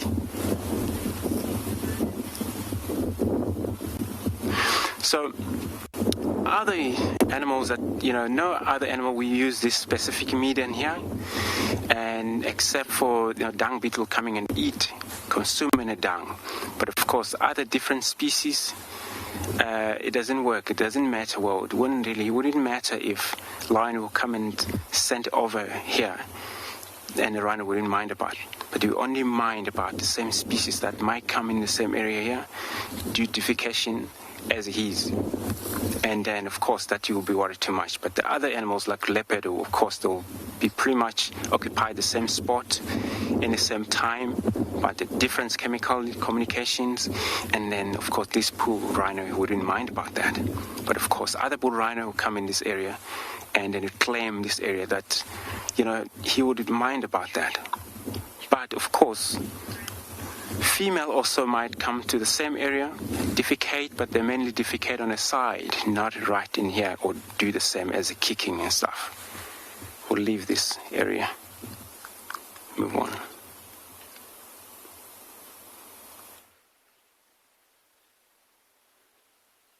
Welcome back to Ambion Pinde, everyone. We've managed to catch up unintentionally, actually, with the lioness that interacted with the cheetahs earlier on. We've come out into the open grassland areas where this pride spends most of their time.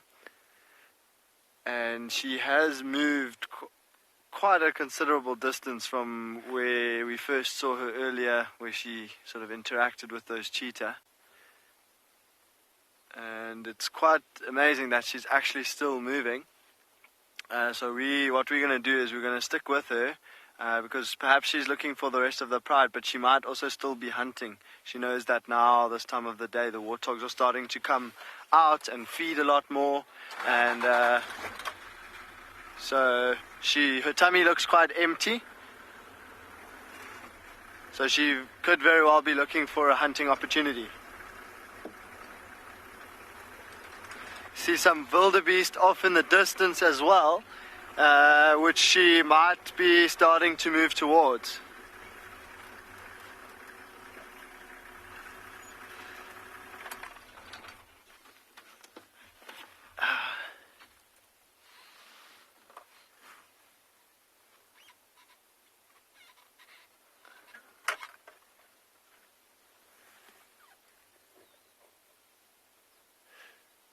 So for now, I'm just worried that you see there's a warthog right in front of us. And she has spotted the warthog. So we're going to stick with her. I'm just worried if, as we go down this hill that's in front of us, you might lose us. The warthog is running. So yeah, we're gonna stick here a little bit and see what happens.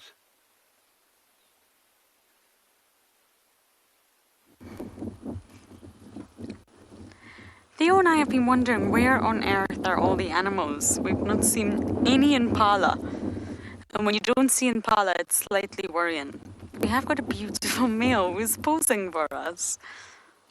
We see you. You are gorgeous. Not too far from Treehouse Dam. As you know, bull waterbucks set up their territories around water. So you're never going to find one too far away from a reliable water source. But it's not just our gorgeous buck we have here. If we swing around to the other side, we have a herd of zebra and impala. So this is where everybody's been hiding.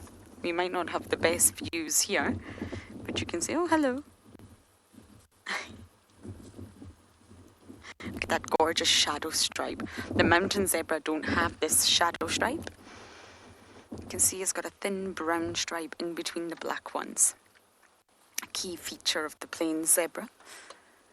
And the impala are just off in the distance. I don't think we can give you a view of them.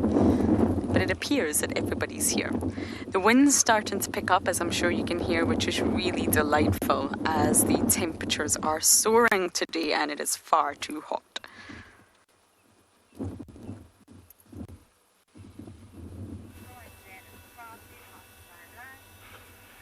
Right, this is just so beautiful.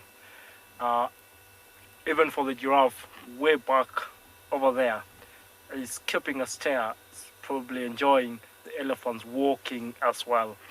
Here we got a herd of elephants, although quickly walking towards the forest. And very interesting, you know, the elephants population in the Mara seems to have been always growing. So many babies all year round. One thing that seems to be occupying their mind at the moment is just like walk and get to the forest. You can see the forest right over there. And probably they just want to get into the forest and change their diet for a bit. On our left, where they've been walking from, is a pure grassland. So getting into the forest will give them an opportunity to probably get a little bit of more wood and branches and probably fruits right in there. So beautiful.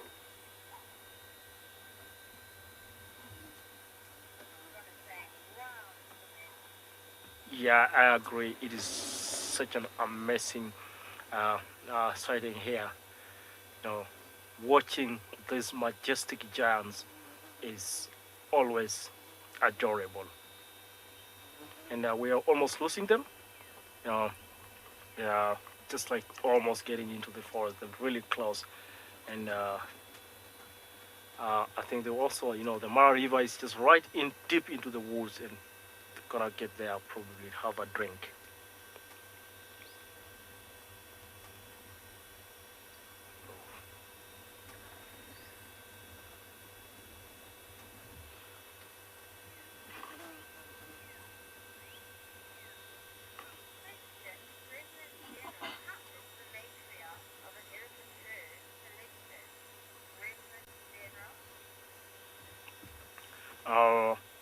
Good question, Colonel General, and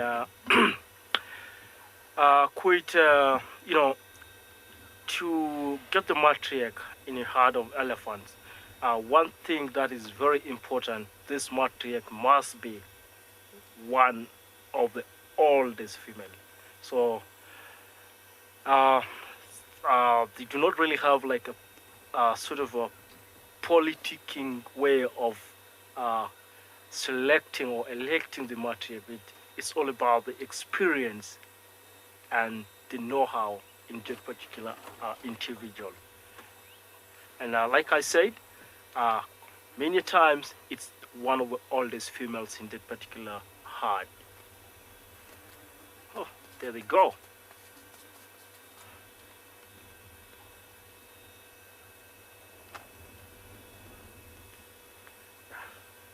Actually, right, they're quite a long way from us now, and well, a lot of them have already gone deep into the forest. Well, I bet we just right. We're losing the elephants, and we're just gonna. The giraffe is still there, looking at them. Wow, that's cool.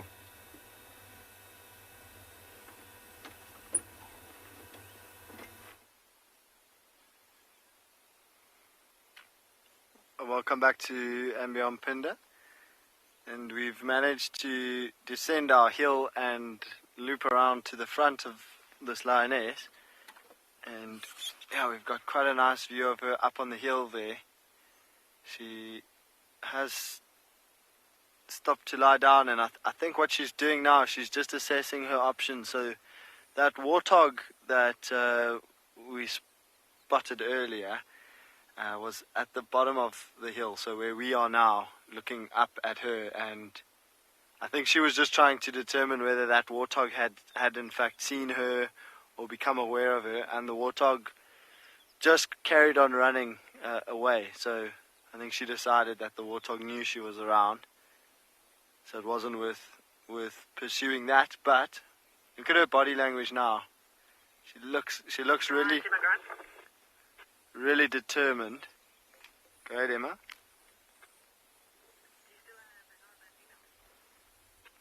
Yeah, FM. She's cut east of Honey Badger, and we're still viewing her from Honey Badger. You're welcome to join us a second. So she is heading in the direction of where I mentioned earlier there were some wildebeest. And we're just going to have to see. Hopefully she carries on walking. But I think she might be trying to get into a position where she might be able to try and hunt those wildebeest.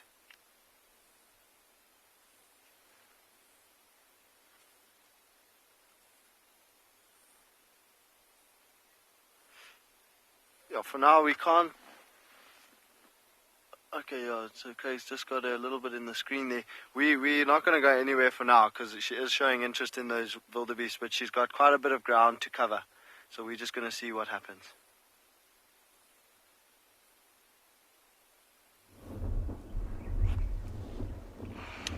Jambo Jambo and welcome to the river. I'm on a different section of the river than yesterday and the previous day. It is called Kaburu Crossing. It is the first one and it's got a very big bend, and we have our residents here. Crocodiles, hippos, and we have actually a sight of yet another very small crocodile, about 5 feet. It's very rare to see this size.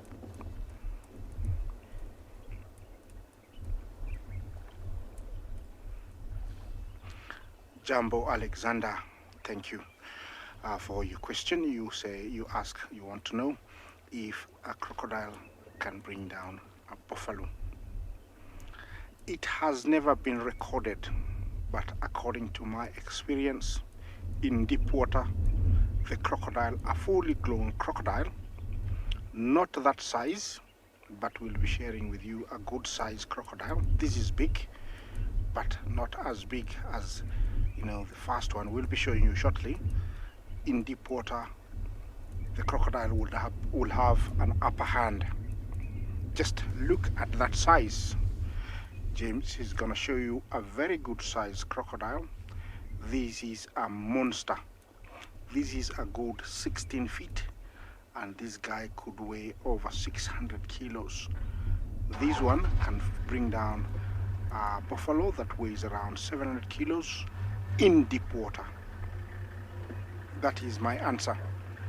But it's something that is rarely recorded because buffaloes rarely cross. What they do is they come to drink and leave. But places like the Okavango, buffaloes do swim. I don't know if this has ever been recorded, but over here we've never seen them cross. My main answer is in deep water the crocodile would have an upper hand. It will take down a buffalo. Yes, hippos are here, very fast asleep.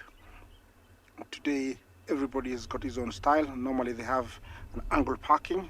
Today is freestyle parking. Looks like we have few facing us, others facing outwards.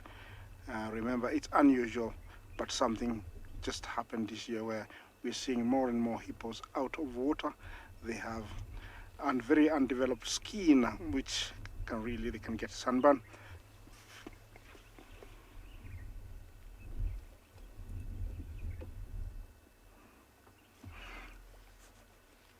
Jambo animal lover, you want to know if hippos attack Animal Crossing? Not very often. I know, it's not a very conclusive answer. It's not often, but it has been documented. I actually saw, hippo interfering with a crocodile taking a wildebeest, and the hippo saved the wildebeest. So they do attack animals, and I think usually it's because of confusion.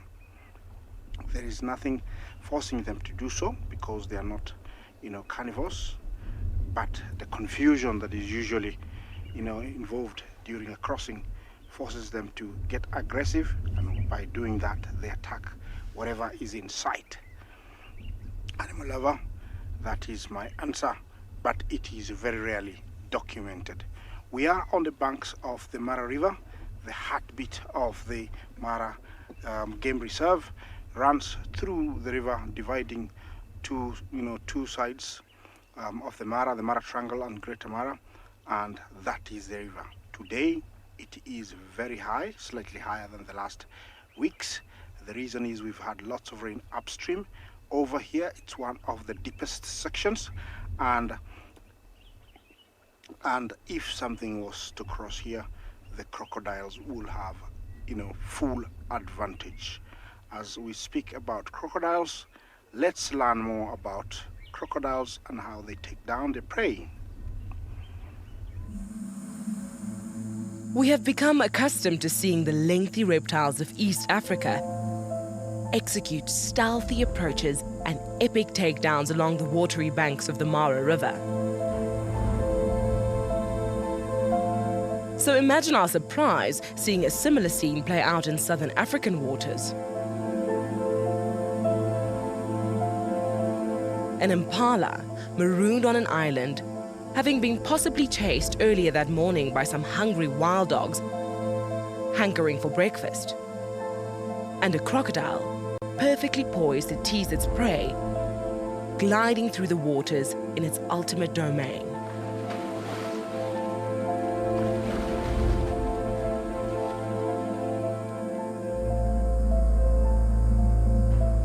Having had enough of this cat and mouse, the crocodile began its approach, forcing the impala's hoof.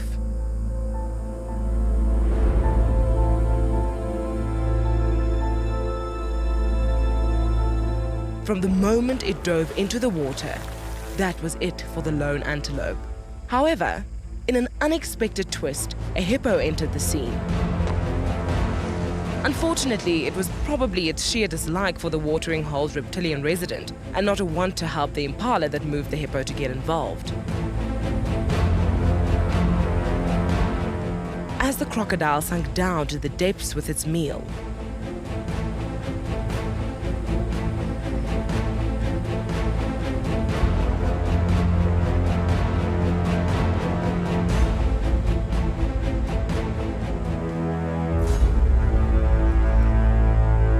the waters calmed down, without a sign of the turmoil that had unfolded, bar some annoyed hippos.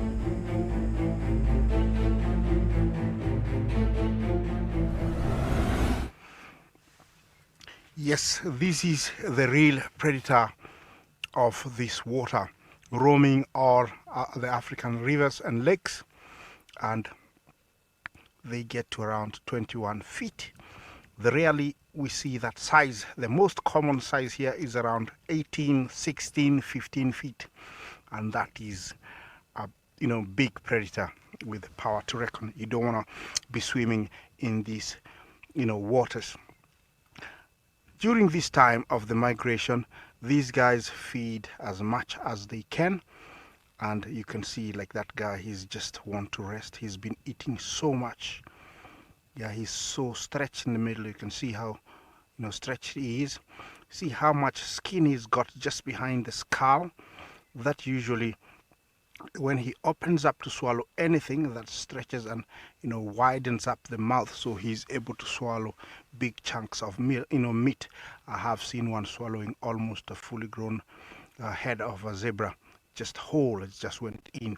And also the Thompson's gazelle, I've seen them swallowing almost a whole one. So these guys are huge. Yeah, you don't want to mess around with them. And if they say about every 20 square meters there is one. So when you see waters that are calm like this, very, very careful.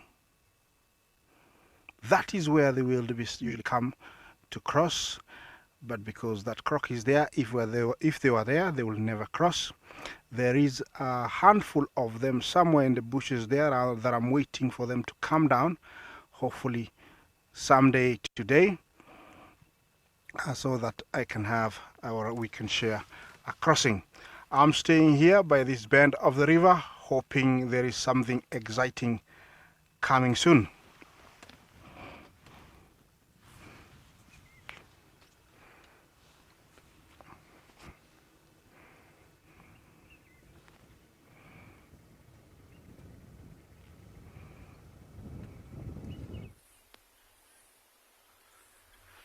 Welcome back to Ambient Pinda, everyone. And we've looped around to try and see, get a different angle on that ridge that the lioness was on. And we haven't been able to see her again. But we can see that the wildebeest that she was looking at. And there's also some warthogs moving around. But between her and the wildebeest and warthogs, we've seen quite a lot of impala as well. And so all these animals that are diurnal and active now, up and about and feeding, they'll all be on high alert. And if any of them happen to see her, they will definitely give an alarm call, which will be directed at her, telling her that they've seen her, and she no longer has that element of surprise. But what it will also do is alert all the other animals in this area to the presence of a predator. They might not know what or where it is, but they will stop what they're doing, stop feeding, lift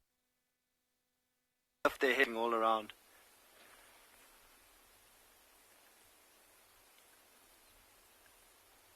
Trying to see if they can spot the predator. There's warthogs right up where the lioness was. So we're just going to stick in this area because we're very hopeful that something might happen.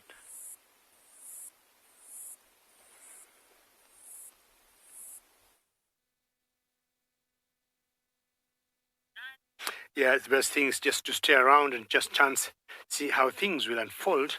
Now, this is a lapwing, and it's a spur-winged lapwing, but not the exact one that I'm looking for. My initial guess was that it might have relocated from where she had territory with her two chicks, maybe in the process of training them how to survive once she wins them. Now, this one here is feeding, and just look how she keeps moving, catching some insects. She's being taken around by the same insect I think she's trying to catch. And not sure the insects are being dodgy or they're being blown by the wind. There's a bit of wind if you look carefully how that grass is being moved.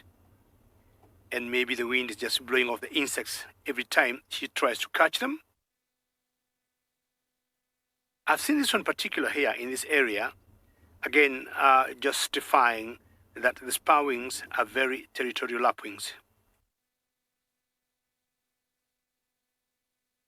In general, solitary, when you get them with chicks, you'll get the male and the female guarding the chicks, and of course the tail is keeping any other lapwings from the area.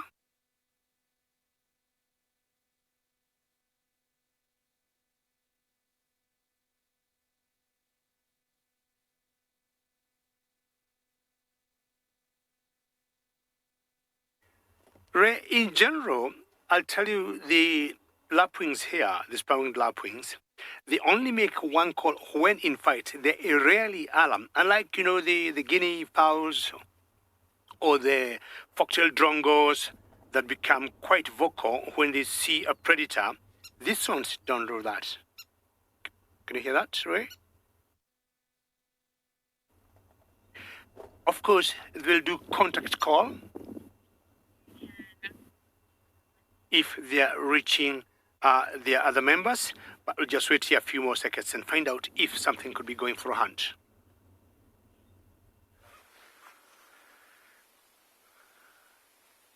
Okay, welcome back to Ambient Pinned, everyone. We've managed to spot the lioness, and she is just off to the right of where those warthogs are now.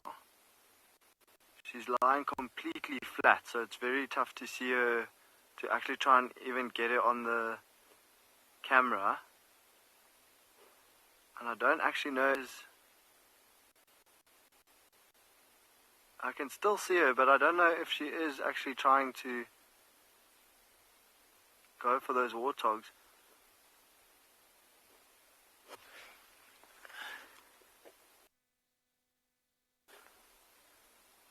Oh, she's lying under a very... Have you got it? Yeah, she's lying just under a very small... But she's facing the opposite direction to us, so I don't know what she's looking at, and if her head is up or not. Sorry about that little loss. And just trying to determine whether she's actually even become aware of those warthogs, because they walked right past her. And I did see her shuffle a little bit, but she might have just been... She might have... Because the one... Unless there's still another warthog that she can see in the long grass that we haven't seen.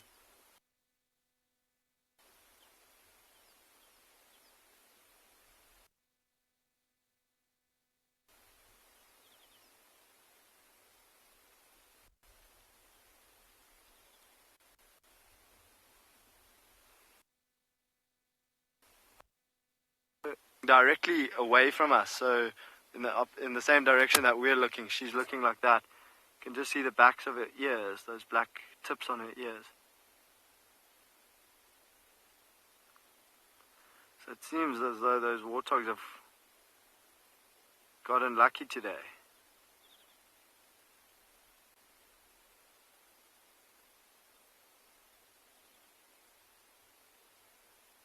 Yeah, she was on her haunches, lying on top of all four of her paws, ready to launch, and she's just now flopped over onto her side, which is like a more comfortable position for her, showing that she is quite content where she is, and I don't think hunting again. I think she's going to be resting for the day, so we're going to move on and see what else we can find.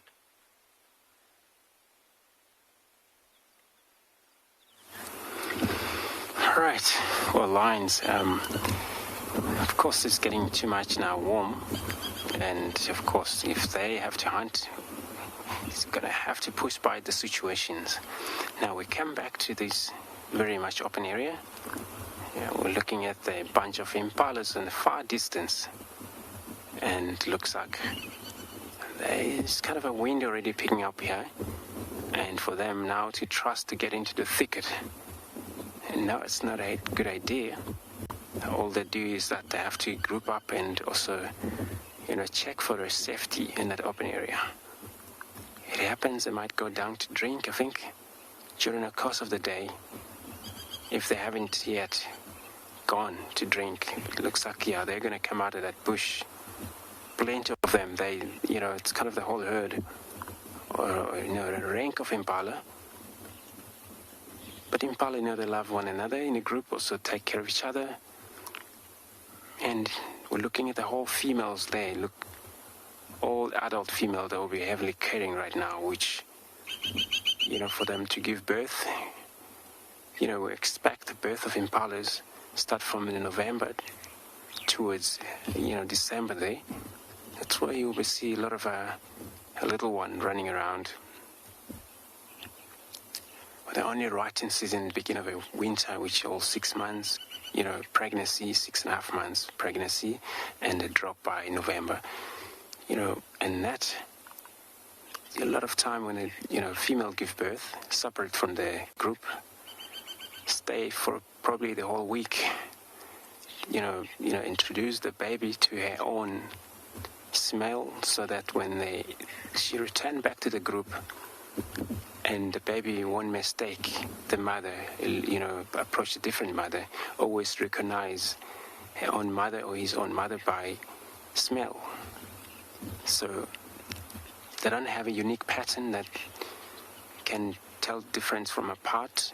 They all look the same. Impala all look the same.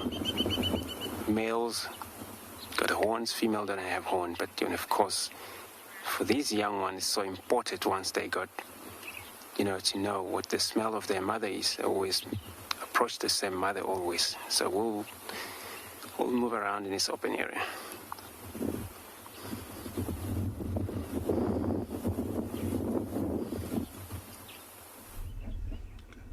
Live. Yes, we are still here, and we were talking about how big these guys get and how heavy they can be. And just look at that guy. I would assume he's a good 700 kilos, and that is quite huge and heavy. You don't want to mess around with them.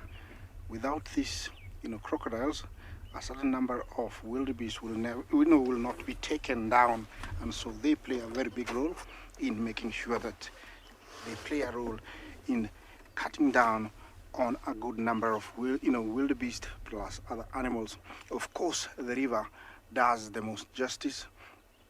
There's an year where I think we lost about 50,000 wildebeest in this river.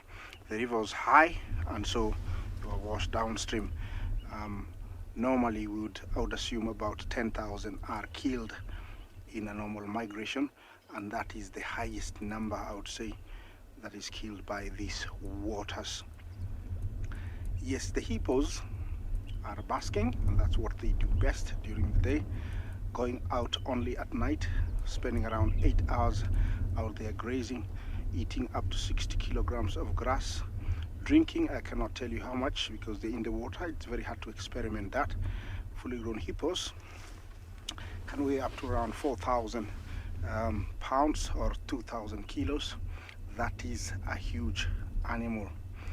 And although they're that heavy, they're much faster than us, and also they have endurance. Those birds you see on top there are oxpeckers, and sometimes they can be a nuisance because you can tell the hippo is getting irritated. Sometimes when fighting or going through bushes or being hunted, the lions claw the skin, they open, and also going through the bushes, they get cut during fighting. You know, they have these big, long canines. They get cut, and so when they come sit like this, the oxpeckers peck on the wound, making it worse. And I have seen where hippos just stand up and walk towards water because they feel better in the water, but it's not for very long because also in the water they are fish and also they can feed on the wounds. So it can get really, really septic from these birds. And this is a symbiotic relation, we call it parasitism, where the host becomes, you know, can die from hosting somebody else. The bird to the right, bobbing its tail and moving its head back and forth, is called a pied wagtail. It's one of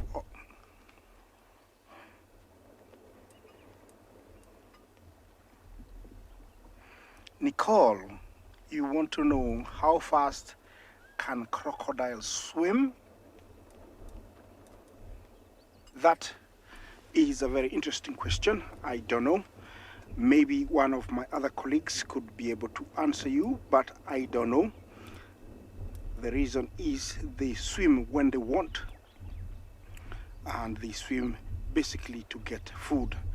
When they see wildebeest coming to the water, you can see them swimming very fast, and that's the only time. And I cannot answer you. I don't know an answer to that. Maybe we ask one of my other colleagues. Wow. Yes, I think I've heard that they swim for 20 miles per hour. How somebody came up with that, I don't know. But it's very interesting. 20 miles per hour is very, very, very fast. I don't think any human can beat that. Yeah. So recall, that is your answer now. You got it. I just received it. So for me, I don't know, but they say 40 miles an hour is how fast they can swim. Yes, I'm not leaving this spot because rumor is there is wildebeest coming down. I don't know how long it will take them to come to get here, but I'm staying in this perch.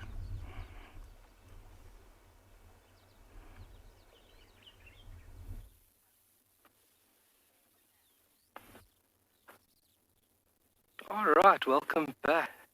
Just with time going on, as so does the heat. It's really starting to get a bit hotter now, and this is typically what a large majority of antelope will do, is seek a nice shady spot and evade that midday period, just residing under the shade, conserving water.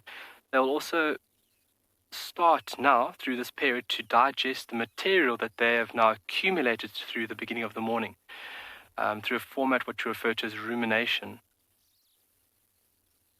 I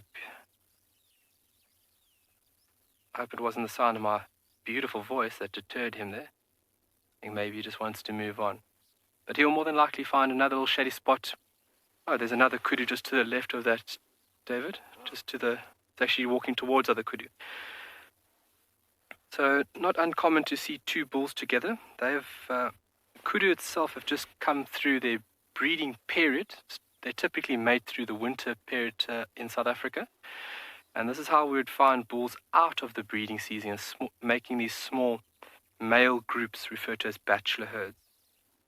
And then the onset next year of winter, these larger males will disperse and then find female groups which they will kind of suss out who's the lucky lady. You can see full extension there. Obviously, the height of the animal allows it to browse within an area where it doesn't have much competition. Only other competition it would face is that of an eland. Obviously, a very, very large animal that I hope we get to see in the next coming days, and that of obviously giraffe. But him eating off the bushes, typically now we would describe that as browsing, the action of eating leaves off bushes, which the kudu is one of the purest browsing animals that we have in South Africa. Beautiful horns, eh? Yeah, those horns are not only very important weapons and tools. Look what he's doing. Wow. So when they can't reach certain leaves, they'll actually use their horns. They'll lock their horns into the bush and actually break branches so that the branch is a bit lower, that the animal actually can get to those nice juicy bits. So it uses tools for feeding, but then also weapons when it comes to fighting for the rights to mate. And he's busy feeding off a shepherd's tree, guys. You can see how nice and green it is. It's also in flowering at the moment, so it's giving it this very nice green visual aspect. Beautiful.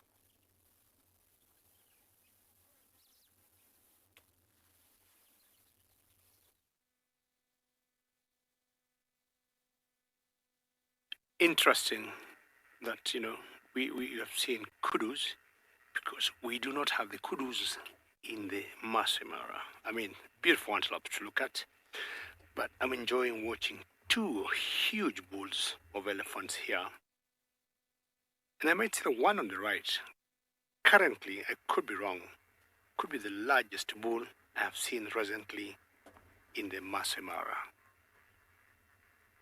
Look at him, just having a drink there. And he looks humongous. They've definitely formed a bachelor's club, because I've seen these two a few times, and I've compared every other bull that I've seen, none that's bigger like the one walking slowly behind there. Elephants would exist anywhere in Africa so long as there's enough to eat and to drink. And with certain areas like Masai Mara or Kruger National Park being conserved for wildlife, we're guaranteed these animals will be here almost forever. So long as there's enough vegetation of any sort, be it grass, shrubs, trees, leaves, enough to drink, they'll always thrive. But just wait for it to cross the road, and then I'll try and move on, see whether I'll be able to catch up with Jasuri before the show is over.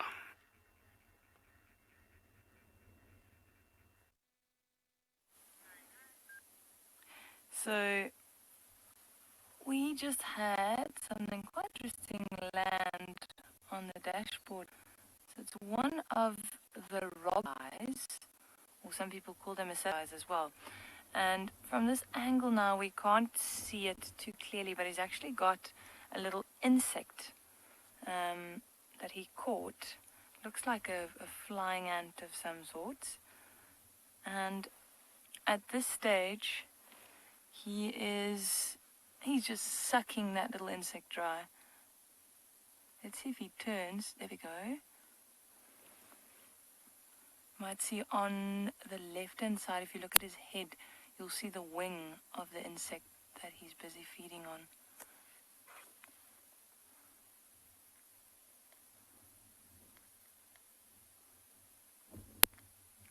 Let's see, there he's turning. We didn't think he was going to stick around for too long, but luckily he did. This one's quite, it's not that big. He's just, I'd say maybe 1.5 to 2 centimeters long. You get really big ones. There we go. Now you can actually see. There we go.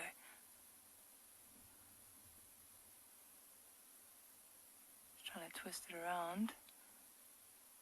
And like I said, he'll just suck that insect completely dry, and then he'll discard the rest. He just turned it around. That is incredible.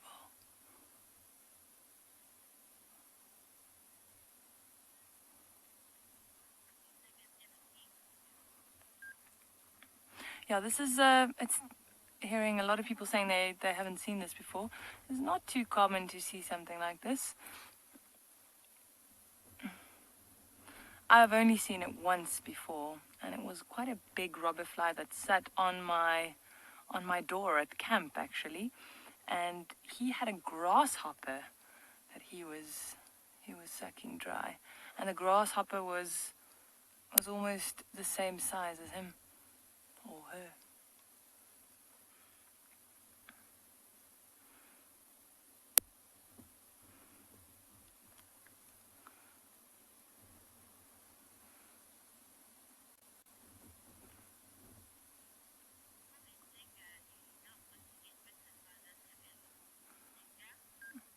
Dinga, you do not want to get bitten by this fella.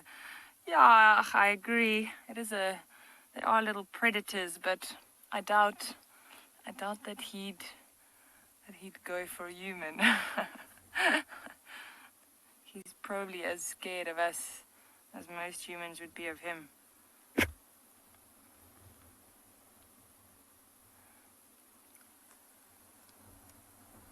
The wind's picking up quite a bit, and it's getting really, really hot. So most of the animals that we've been passing have been hiding in the shade, all the impalas and the zebras and the wildebeest.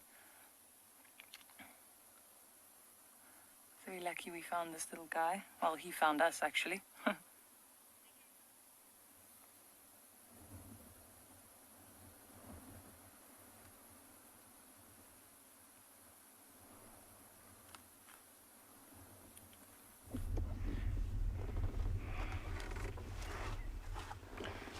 Yes, nobody has approached the crossing yet, but they are wildebeest. They take their time and they come when they're ready. It is always very exciting when I know they're coming. When they come, I don't know. So I just have to sit patiently, and this is the game you have to have when you arrive here.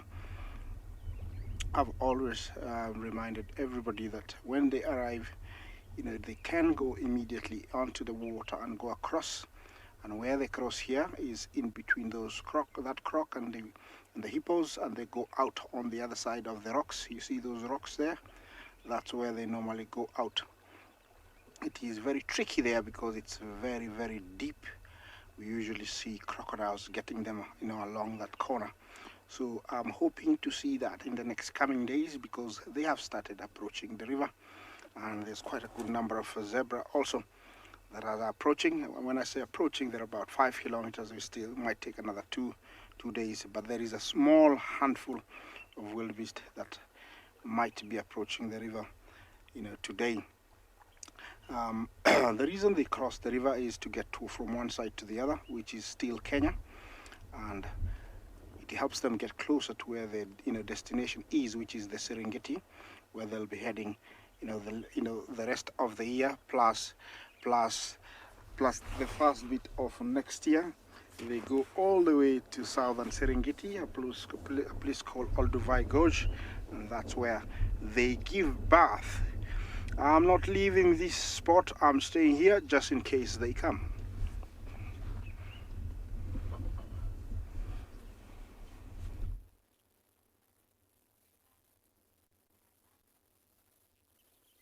Really nice bird, perched up on top of a camel thorn, and we thought we had to take a look. A beautiful lilac-breasted roller. Oh, and there it goes.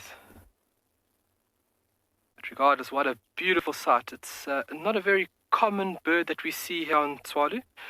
Within South Africa, is a common to local residents, and is really beautiful to see in all respects when it comes to rollers. Their patterning and the coloration, the display is unbelievable. So really nice sight there to see that. Hopefully we can see one or two other individuals which are within this family. We do have another one, a purple roller that comes in and out every now and then. If we do see it, it'll be a lifer for me. So fingers crossed that we get to see that. And like I said, we'll definitely be touching on a lot of other birds in the upcoming weeks. Just to take a look in front of us, it doesn't get better than that. Just take a look at that view. And you can really see how vast this landscape is. Far set mountains of the beautiful Coronaburg range, which is obviously a dominant rock feature within Tswalu. It runs north-south. Will, are there any wildfires at the moment? Not currently. It's something that we need to pay close attention to all the time, and Tswalu is obviously taking that in consideration. We have to have a procedure in case of the unlikely event of a fire. So yeah, we've got procedures in place, and as well as a team that's dedicated and has the skills and knowledge on how to control and fight fires. We are within an arid savanna, so the vegetation here, if it does catch light, it can run rogue and create a lot of damage. So we have to ensure that we know what we're doing when it comes to a fire in case at that unlikely event.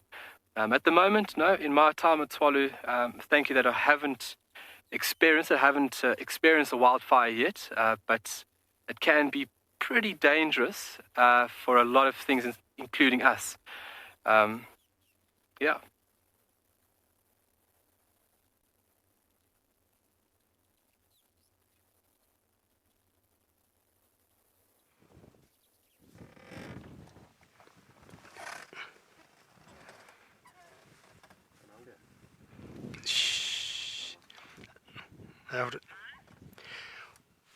Well, ladies and gentlemen, I have not asked you a question today.